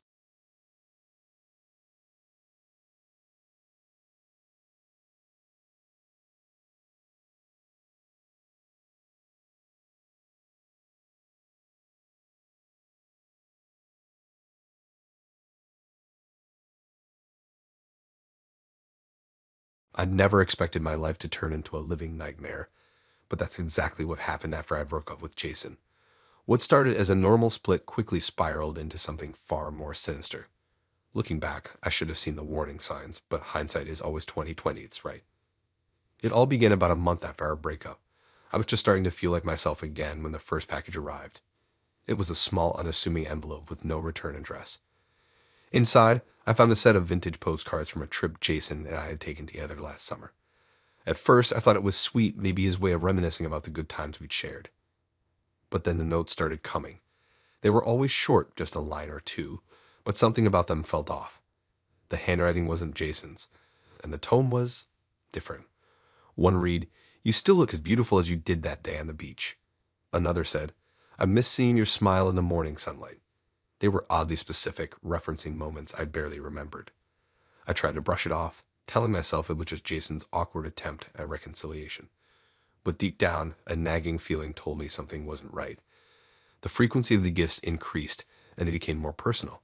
A bracelet I'd admired in a shop window, but never bought. A rare edition of my favorite book that I'd only mentioned in passing. Then came the photos. At first, they were innocuous, snapshots from places Jason and I had visited together. But soon, I started noticing something unsettling. In some of these photos, I was there, but I had no memory of them being taken.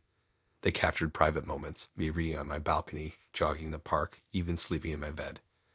The realization that someone had been watching me, invading my privacy, hit me like a punch to the gut. I confronted Jason about it, but he seemed genuinely confused. He swore he wasn't behind any of it, and for once, I believed him. His surprise seemed genuine, and frankly, this level of creepiness didn't fit his character. But if not him, then who? The answer came in the form of a hefty package that arrived on my doorstep one rainy Tuesday.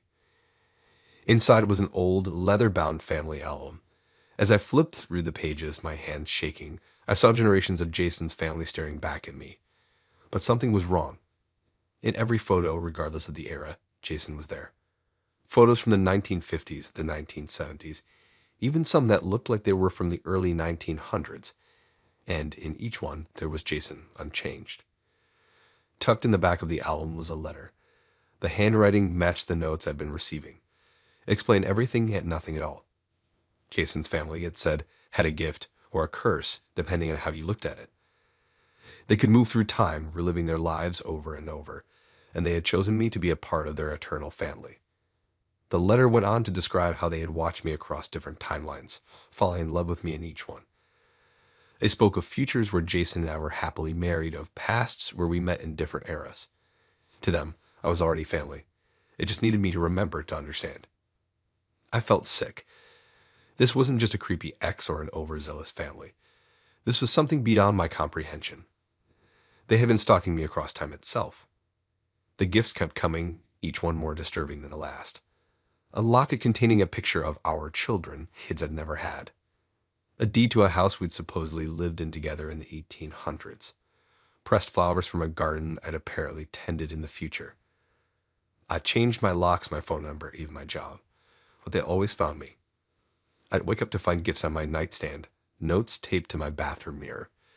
It was like they could walk through walls, or perhaps they could. The police were useless. How could I explain that my ex-boyfriend's time-traveling family was stalking me? I sounded crazy even to myself. Friends stopped believing me, thinking I was having some sort of breakdown. Maybe I was. Months passed, and the gifts became more insistent, more demanding. They wanted me to remember to join them. The notes took on a threatening tone. "We can make sure you're never born," one read. Another warned, "We've seen futures where you refuse. They don't end well for you." I was at my wit's end. I couldn't sleep, couldn't eat. Every shadow made me jump. Every unexpected sound set my heart racing. I felt like I was losing my mind. Then last week, it all came to a head.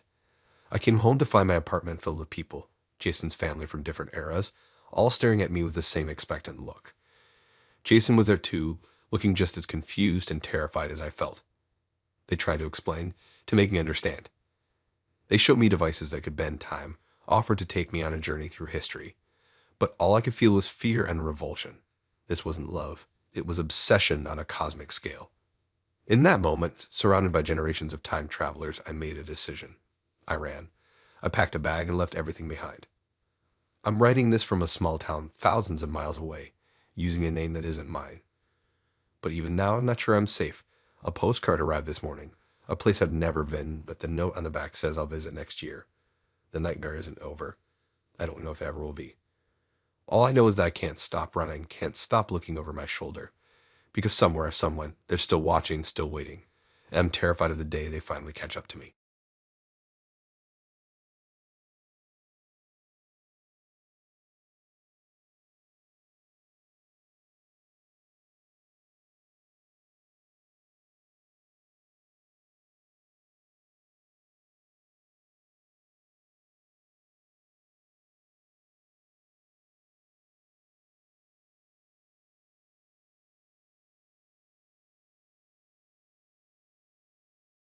I'd never thought a pair of socks could terrify me, but when I opened that first package, my heart skipped a beat.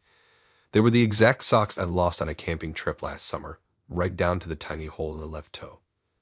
I hadn't told anyone about losing them, not even Rachel, my ex-girlfriend. We'd broken up 3 months ago, and I was trying to move on.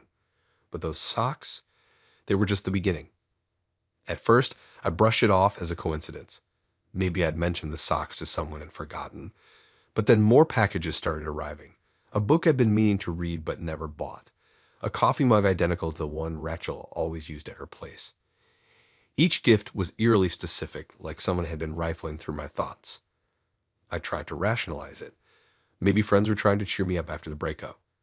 But as the weeks went by, the gifts became more personal, more impossible for anyone but Rachel to know about. A framed photo of my childhood dog that I'd never seen before. A keychain from the obscure little diner where we had our first date. The uneasiness grew. I found myself checking over my shoulder more often, double locking my doors at night.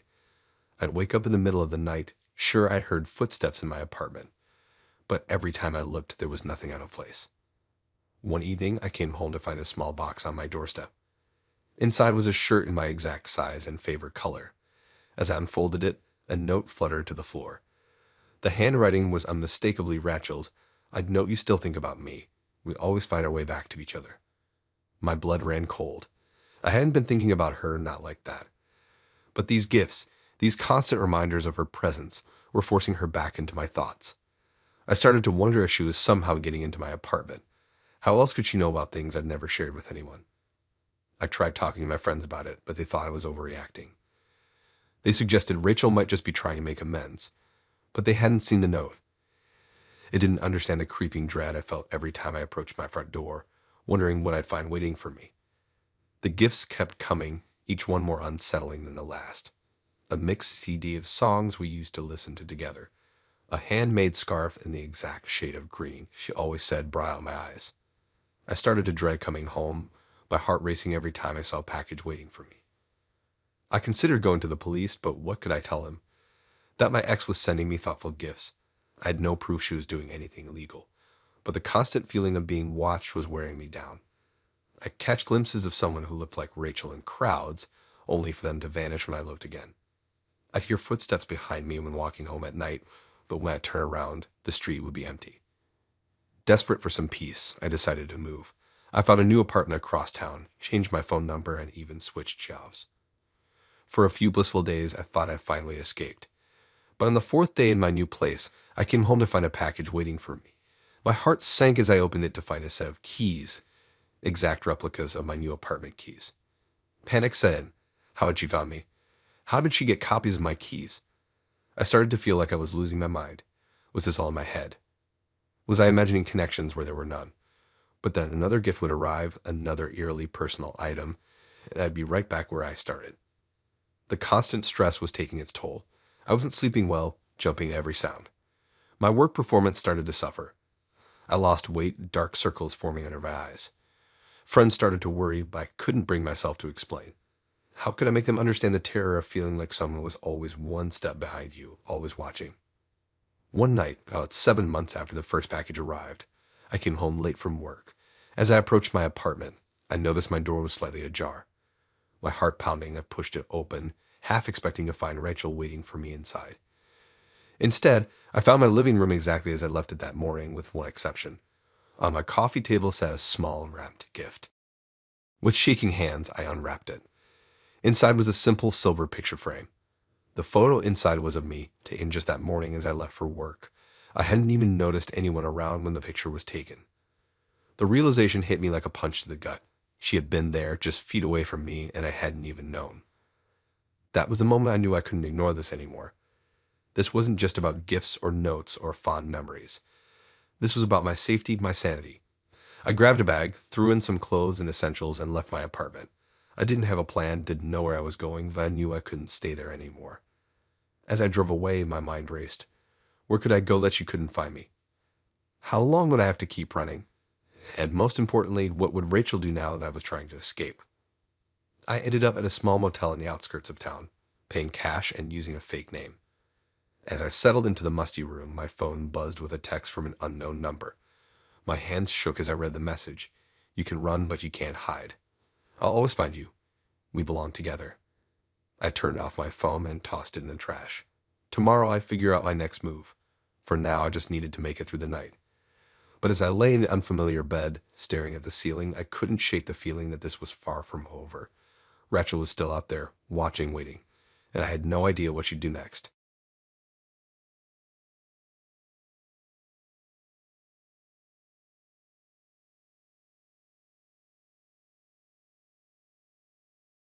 It all started with a letter. 1 week after Sarah and I broke up, I found this weird envelope in my mailbox. No return address, just my name scrawled across the front in fancy handwriting. I didn't think much of it at first. Maybe it was a wedding invitation or something. But when I opened it, my blood ran cold. The letter inside was written in this old-fashioned script, like something out of a historical drama. But it was the contents that really freaked me out. We'll be together again. You know we will. That's all it said. I recognized Sarah's handwriting immediately. We'd been together for 3 years. I'd seen her loopy letters countless times. But this was different. Unsettling. I tossed the letter in the trash and tried to forget about it. Sarah and I had agreed to go our separate ways. It was over. Done, or so I thought. A few days later, another letter arrived. Same deal, no return address, same old-fashioned paper. This time it was typed, but the message was identical. We'll be together again. You know we will. I started to get nervous. Was Sarah okay? Had the breakup hit her harder than I realized? I considered calling her, but something held me back. Maybe it was pride, or maybe it was a growing sense of unease in my gut. Instead, I threw this letter out too and went on my day. But they kept coming. Every few days, a new letter would show up, sometimes handwritten, sometimes typed, always with the same message. I started dreading checking my mail. Each time I saw a new envelope, my stomach would nut up. After about 2 weeks of this, I finally broke down and called Sarah. No answer. I left a voicemail asking her to stop with the letters. I thought that would be the end of it. I was wrong. The next day, I found a note tucked under my windshield wiper at work. Same message. Sarah knew where I worked, of course, but the idea that she'd come to my office to leave a note, it was too much. I started looking over my shoulder everywhere I went. Things escalated quickly after that. I'd find notes in my jacket pockets, slipped under my apartment door, even tucked into the books I'd check out from the library. It was like Sarah was everywhere all the time. I changed my routines, started varying the times I left for work, took different routes home. But somehow she always seemed to know where I'd be. The notes kept coming. Then, about a month into this nightmare, I found a letter that wasn't addressed to me. It was sitting on top of my mailbox, addressed to a concerned neighbor. My hands shook as I opened it. The letter was all about me. It described my daily routine in detail, when I left for work, where I got coffee, even which grocery store I frequented. At the end, it said, "He'll never escape me. He can't." That's when I realized this wasn't just about Sarah being unable to let go. This was something much darker, much more dangerous. She wasn't just following me. She was infiltrating every aspect of my life. I started to question everyone around me. Who had Sarah talked to? My neighbors? My coworkers? My friends? I felt like I couldn't trust anyone. Every conversation became a minefield. Was this person secretly reporting back to Sarah? I went to the police, but they weren't much help. Without any direct threats or physical confrontations, there wasn't much they could do. They suggested I document everything and come back if things got worse. Worse? How could it get worse? I was already a nervous wreck. I'd lost weight, wasn't sleeping. Every little noise made me jump. I felt like a prisoner in my own life. I decided to take matters into my own hands. I set up cameras around my apartment, started keeping detailed logs of every letter and note. You'd hired a private investigator to try and track down Sarah. But it was like she was a ghost. The PI couldn't find any trace of her. Her old apartment was empty, her phone disconnected. It was like she vanished off the face of the earth, except for the constant stream of notes and letters. Things came to a head about 2 months in. I came home one night to find my apartment door slightly ajar. I knew I'd locked it when I left that morning.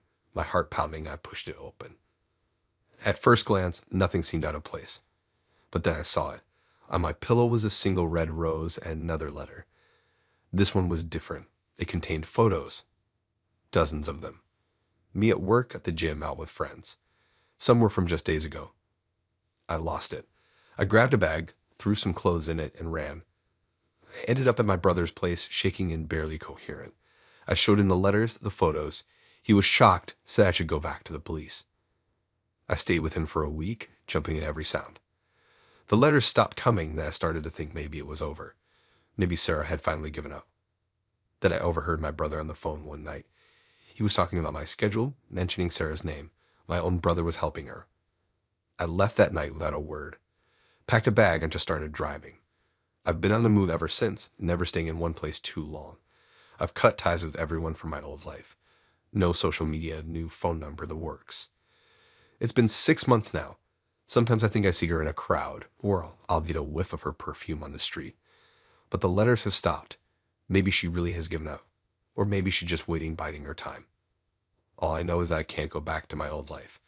That version of me is gone, replaced by someone always looking over his shoulder, always waiting for the next letter to arrive. Because deep down, I'm afraid she might be right. We might be together again, whether I want it or not.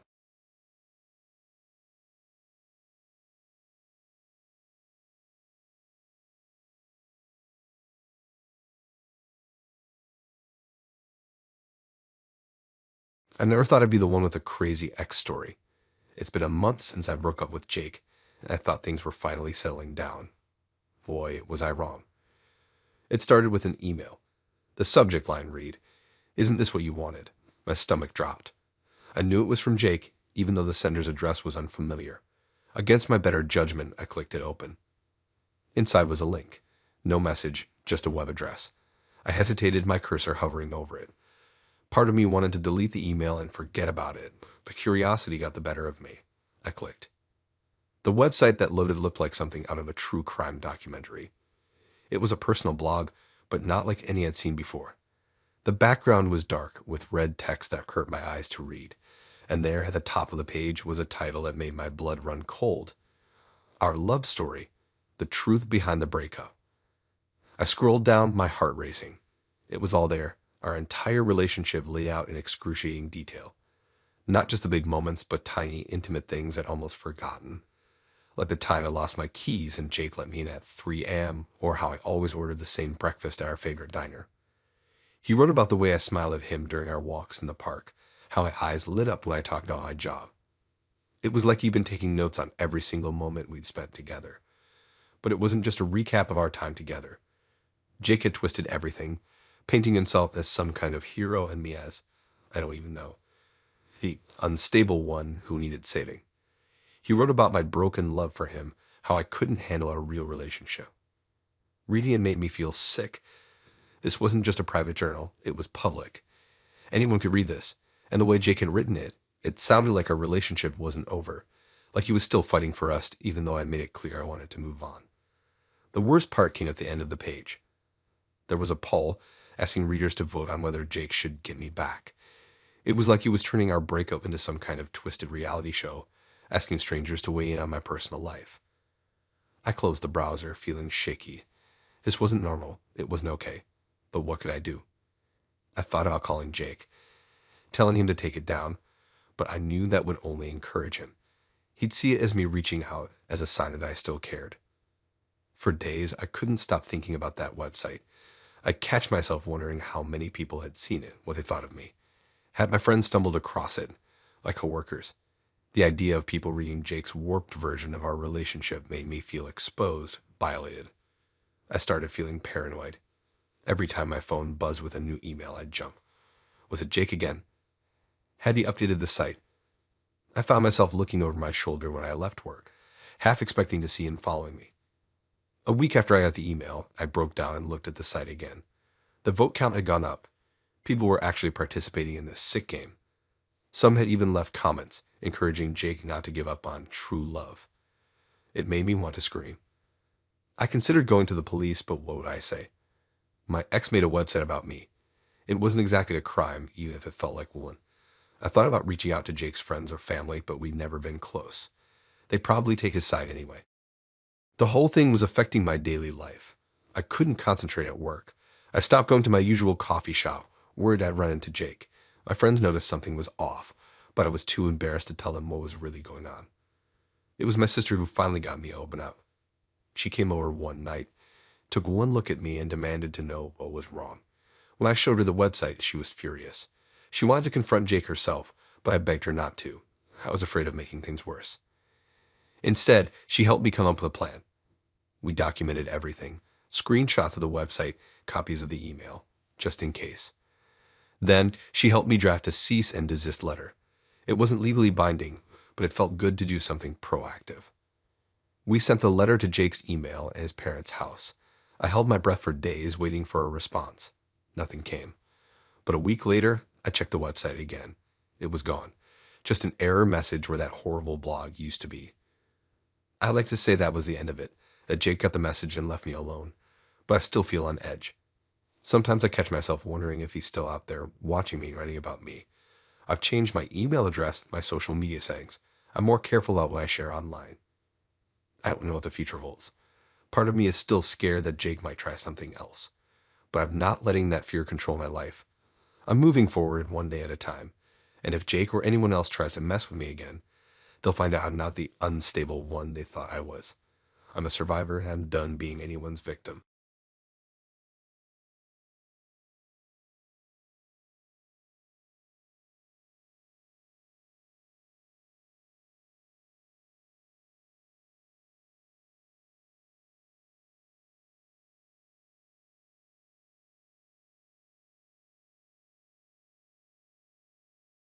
The first sign something was off came 3 days after I moved in. I was fumbling with my keys, arms full of groceries, when my new neighbor appeared out of nowhere. She smiled, took some bags, and followed me into my apartment. Before I could protest, she was putting away my food, chatting about the building's history. I was too stunned to stop her. That was the beginning of my nightmare. I'd moved to this quiet complex hoping for a fresh start after my messy breakup with Jordan. The apartment was perfect, affordable, close to work, and far from any reminders of my ex. I thought I'd finally found a place to heal and move on. My neighbor seemed harmless at first. She was in her 50s, always neatly dressed with her gray hair in a tidy bun. She introduced herself as Margaret and said she'd lived in the building for years. I figured she was just being friendly, welcoming the new tenant. But her friendliness quickly turned suffocating. She was always around, lurking in hallways or appearing just as I was leaving for work. She'd offer to water my plants, pick up my mail, or join me for errands. Her helpfulness felt forced, her presence constant. I started noticing other odd behaviors. She'd ask pointed questions about my schedule, my friends, my dating life. Sometimes she'd mention things about my day that I hadn't told her. Once, she commented on a phone call I'd had in my apartment, one I was sure she couldn't have overheard from the hallway. Paranoia set in. I began to feel watched in my own home. I'd catch glimpses of her shadow under my door, hear her shuffling outside when I had visitors. I started taking different routes to leave the building, varying my schedule, anything to avoid her. But she always seemed to know where I was and what I was doing. If I came home late, she'd be there with a concerned look, asking if I'd had a nice day. If I ordered takeout, she'd appear with extra plates, saying she'd heard the delivery person and thought I might like company. I tried to brush it off, tell myself I was overreacting. But the knot in my stomach grew tighter with each passing day. I felt trapped, suffocated by her constant presence and prying eyes. About a month after I moved in, things escalated. I came home to find a plate of homemade cookies outside my door. The note attached read, "Thought you might need these after your stressful meeting today. Hope it went well." I hadn't told anyone about that meeting, not even my closest friends. That night, I barely slept. I lay awake replaying every interaction with Margaret, trying to figure out how she knew so much about my life. Was she following me, listening through the walls? Had she somehow accessed my phone or email? The next morning, bleary-eyed and on edge, I ran to her in the lobby. She took one look at me and said, "Oh dear, you look exhausted. Is everything okay with that new fellow you've been seeing?" I froze. I'd been on exactly one date, a casual coffee meetup I hadn't told a soul about. There was no way she could know unless someone was feeding her information. Someone who knew my schedule, my social life, my every move. Jordan. The realization hit me like a punch to the gut. Somehow my ex had found me, and he'd enlisted Margaret to keep tabs on me to make sure I wasn't moving on. As if confirming my worst fears, I found a note slipped under my door that evening. "He wants you back. I've told him I keep an eye on you. You'll be fine, dear." Panic set in. My safe haven, my fresh start, had been compromised from the very beginning. I've been living in a fishbowl, every aspect of my life on display for my ex to scrutinize. I didn't know what to do. Should I confront Margaret? Call the police? Move again? The thought of packing up and starting over was exhausting, but how could I stay knowing I was being watched? For days, I barely left my apartment. I called in sick to work, ordered groceries online, and jumped at every sound in the hallway. Margaret kept up her act, leaving little gifts outside my door, newspapers, local event flyers, even soup when she thought I was ill. Each item made my skin crawl. I imagined her reporting back to Jordan, telling him about my every move, my every visitor, my every late night or early morning. I felt like I was losing my mind. I covered my windows, checked for hidden cameras, even considered setting up my own surveillance to catch Margaret in the act. But what would that prove? And who would believe me? The final straw came about 2 months after I moved in. I returned home late one night to find Margaret waiting in the hallway. She had a concerned look on her face and was holding a small gift bag. I was so worried, she said, pressing the bag into my hands. When you didn't come home last night, I thought something might have happened. I called Jordan and he was beside himself with worry. I stood there, frozen in shock. She called Jordan. She'd been in direct contact with him this whole time. And now she was acting like it was the most natural thing in the world. Without a word, I pushed past her into my apartment and slammed the door. My hands shook as I opened the gift bag. Inside was a framed photo of Jordan and me taken months ago when we were still together. On the back was a note in his handwriting. I'm always watching over you. That was it. I couldn't take it anymore. I spent the night packing essential items into a suitcase. As soon as the sun rose, I called a friend and asked if I could stay with her for a while. I left a note for my landlord saying I had a family emergency and would be gone indefinitely. As I carried my suitcase down the stairs, I saw Margaret peering out from behind her curtains. Our eyes met for a brief moment. She smiled and waved as if we were old friends parting ways. I didn't wave back. I walked out of that building and didn't look back. I don't know if I'll ever feel truly safe again, but I know one thing for certain: I'll never ignore my instincts again. Sometimes a friendly face hides the darkest intentions.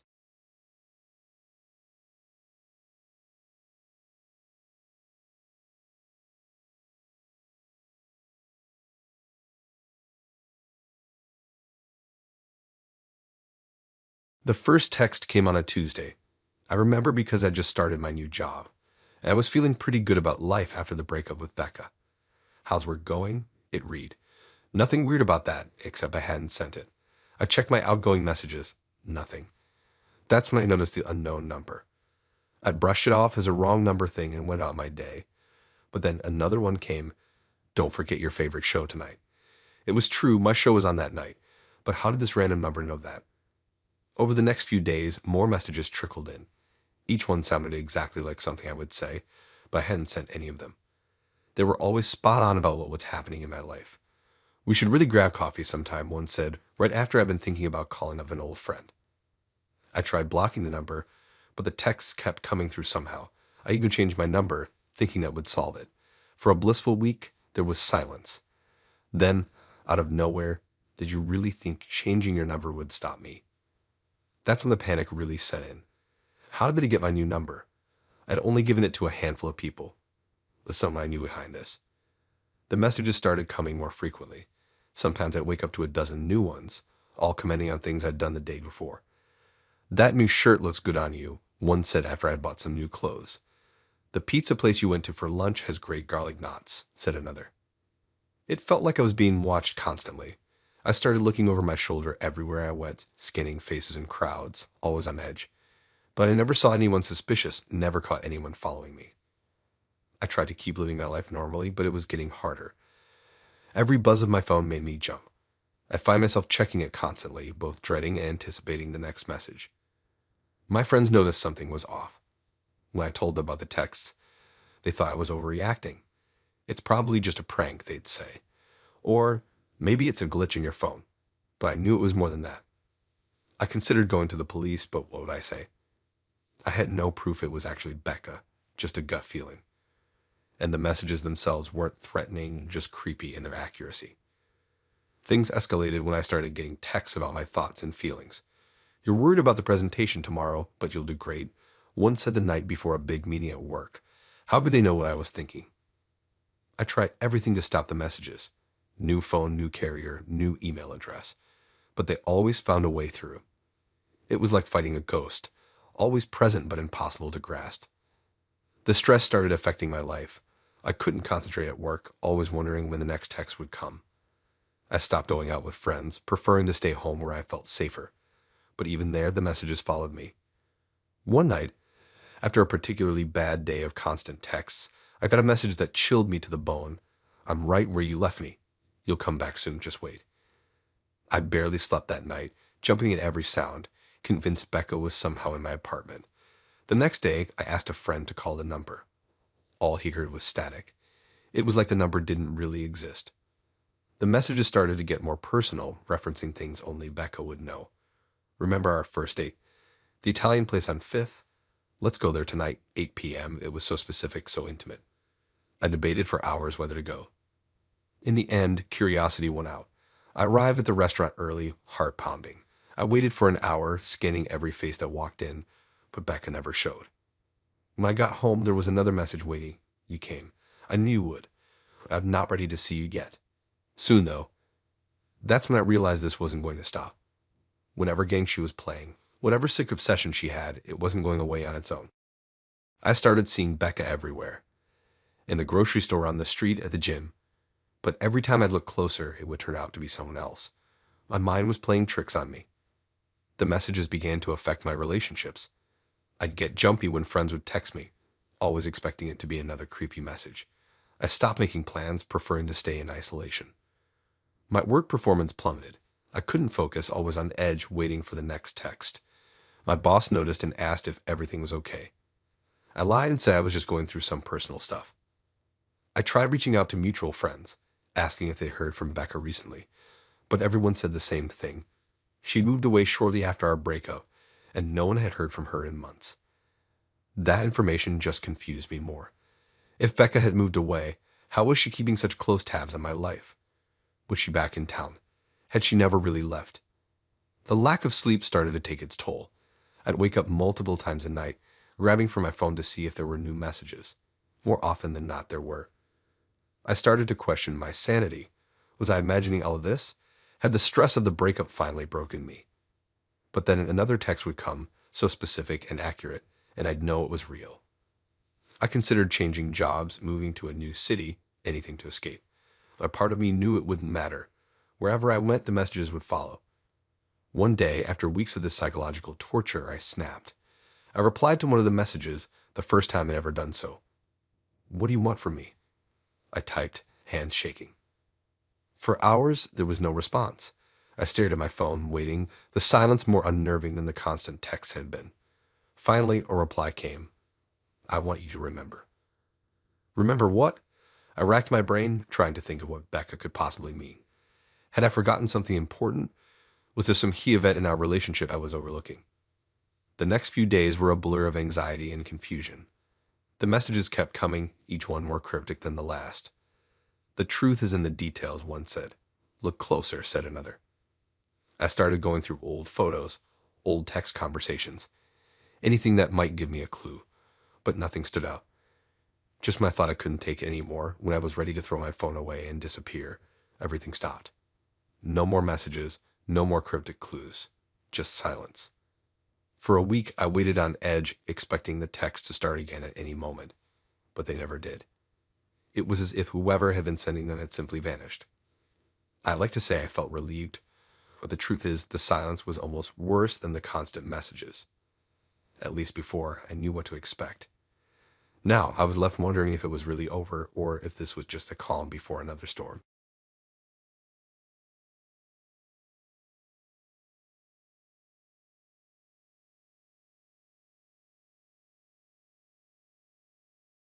I never thought I'd be the one with the crazy ex story, but here I am living a nightmare that started with a simple apartment listing.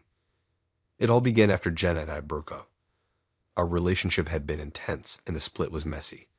I needed space, so I found a small apartment on the edge of town. It wasn't much, but it was mine. A fresh start. For a month, things were quiet. I settled into my new routine, made a few work friends, and started to feel like myself again. Then one night, while scrolling through rental listings out of habit, I saw something that made my blood run cold. There was my apartment. Same layout, same address, even the same scratches on the kitchen counter. But the contact info was different. And the photos were recent. I could see my jacket hanging by the door in one of them. I closed the browser, convinced it was a glitch, but over the next few days, the ad kept popping up on different sites in my social media feeds. It was like it was following me. The photos changed slightly each time. New details of my apartment appeared, my dirty dishes in the sink, my unmade bed, things I knew I hadn't posted anywhere. Paranoia set in. Was someone watching me? Had they broken in while I was at work? I double-checked my locks, started closing my curtains, but the feeling of being watched didn't go away. After a week, I couldn't take any more. I had to know what was going on, so I called the number in the ad. A woman answered. It was Jenna. She started talking like nothing was wrong, asking if I was interested in renting the apartment. When I confronted her, she dropped the act. She knew everything about my new life, where I worked, who my new friends were, even what I'd had for dinner the night before. I hung up, immediately called the police. But when they came, there was no evidence of a break-in. The ad had disappeared from all the sites. They told me to change my locks and be careful, but there wasn't much else they could do. That's when things really started to unravel. I began seeing Jenna everywhere, in the grocery store, at the gas station, walking down my street. But whenever I looked again, she was gone. My coworkers noticed I was on edge. I made excuses about stress and lack of sleep. I couldn't tell them the truth. They'd think I was crazy. One night, I came home to find all my furniture rearranged. Nothing was missing, just different. The police came again, but still no signs of forced entry. They suggested I might have done it myself and forgotten. I knew I hadn't, but I was starting to doubt everything. I installed security cameras, changed my phone number, deleted my social media accounts. But somehow, Jenna always seemed to be one step ahead. She sent me texts from unknown numbers, describing what I was wearing or doing at that exact moment. She left voicemails of her breathing, or sometimes just silence. Once, I got home to find my bathroom mirror covered in lipstick messages, all my deepest secrets and fears written out for me to see. I tried moving again, but she found me within days. I switched jobs, but she sent flowers to my new office on my first day. It was like she could read my mind. My family was worried. They suggested I see a therapist, maybe take some time off work. But I knew this wasn't in my head. Jenna was real, and she was everywhere. I started losing sleep to jumping at every sound. I'd wake up in the middle of the night, sure I'd heard her voice whispering my name. But when I turned on the lights, no one was there. My friends stopped calling. I think they got tired of me constantly looking over my shoulder, canceling plans at the last minute. I couldn't blame them. I was tired of it too. As weeks turned into months, I became a shell of myself. Always on guard, never relaxed. I lost weight, my hair started falling out. I felt like a prisoner in my own life. Then came the photos. It started appearing in my mailbox. Pictures of me sleeping, eating, watching TV. All taken from inside my apartment. I changed the locks again, but it didn't help. I started staying with friends, bouncing from couch to couch. But Jenna always found me. She'd send messages to my hosts, revealing personal information about them that only someone inside their home would know. I lost my job. My savings dwindled. I was running out of options. In desperation, I reached out to Jenna's family. They were shocked by what I told them. They hadn't heard from her in months. According to them, she'd moved out of state for a new job. This new information sent my mind reeling. If Jenna wasn't in town, who was doing all this? Had I imagined it all? I decided to set a trap. I posted on social media about a trip I was taking, but instead of leaving, I hid in my apartment. For 3 days, I waited watching. On the third night, I heard someone at the door. Through the peephole, I saw a figure in a hoodie fumbling with the lock. My heart raced as the door slowly opened. But it wasn't Jenna who walked in. It was her brother, Mike. He froze when he saw me, then tried to run. I tackled him, and we struggled until the police arrived. It turned out Mike had been behind everything. He blamed me for the breakup for Jenna moving away. He'd been gaslighting me for months, trying to drive me insane. The police found evidence of his stalking at his apartment. Cameras, photos, detailed notes about my daily routine. He was arrested and charged. Jenna called me when she heard what happened. She was horrified and apologetic. We talked for hours, clearing the air about our breakup and everything that had happened since. Mike went to jail. I got my job back and started rebuilding my life. It wasn't easy. The paranoia and fear lingered for a long time, But slowly, things got better. Now, a year later, I'm finally starting to feel like myself again. I still check my locks twice before bed, and loud noises make me jump, but I'm healing.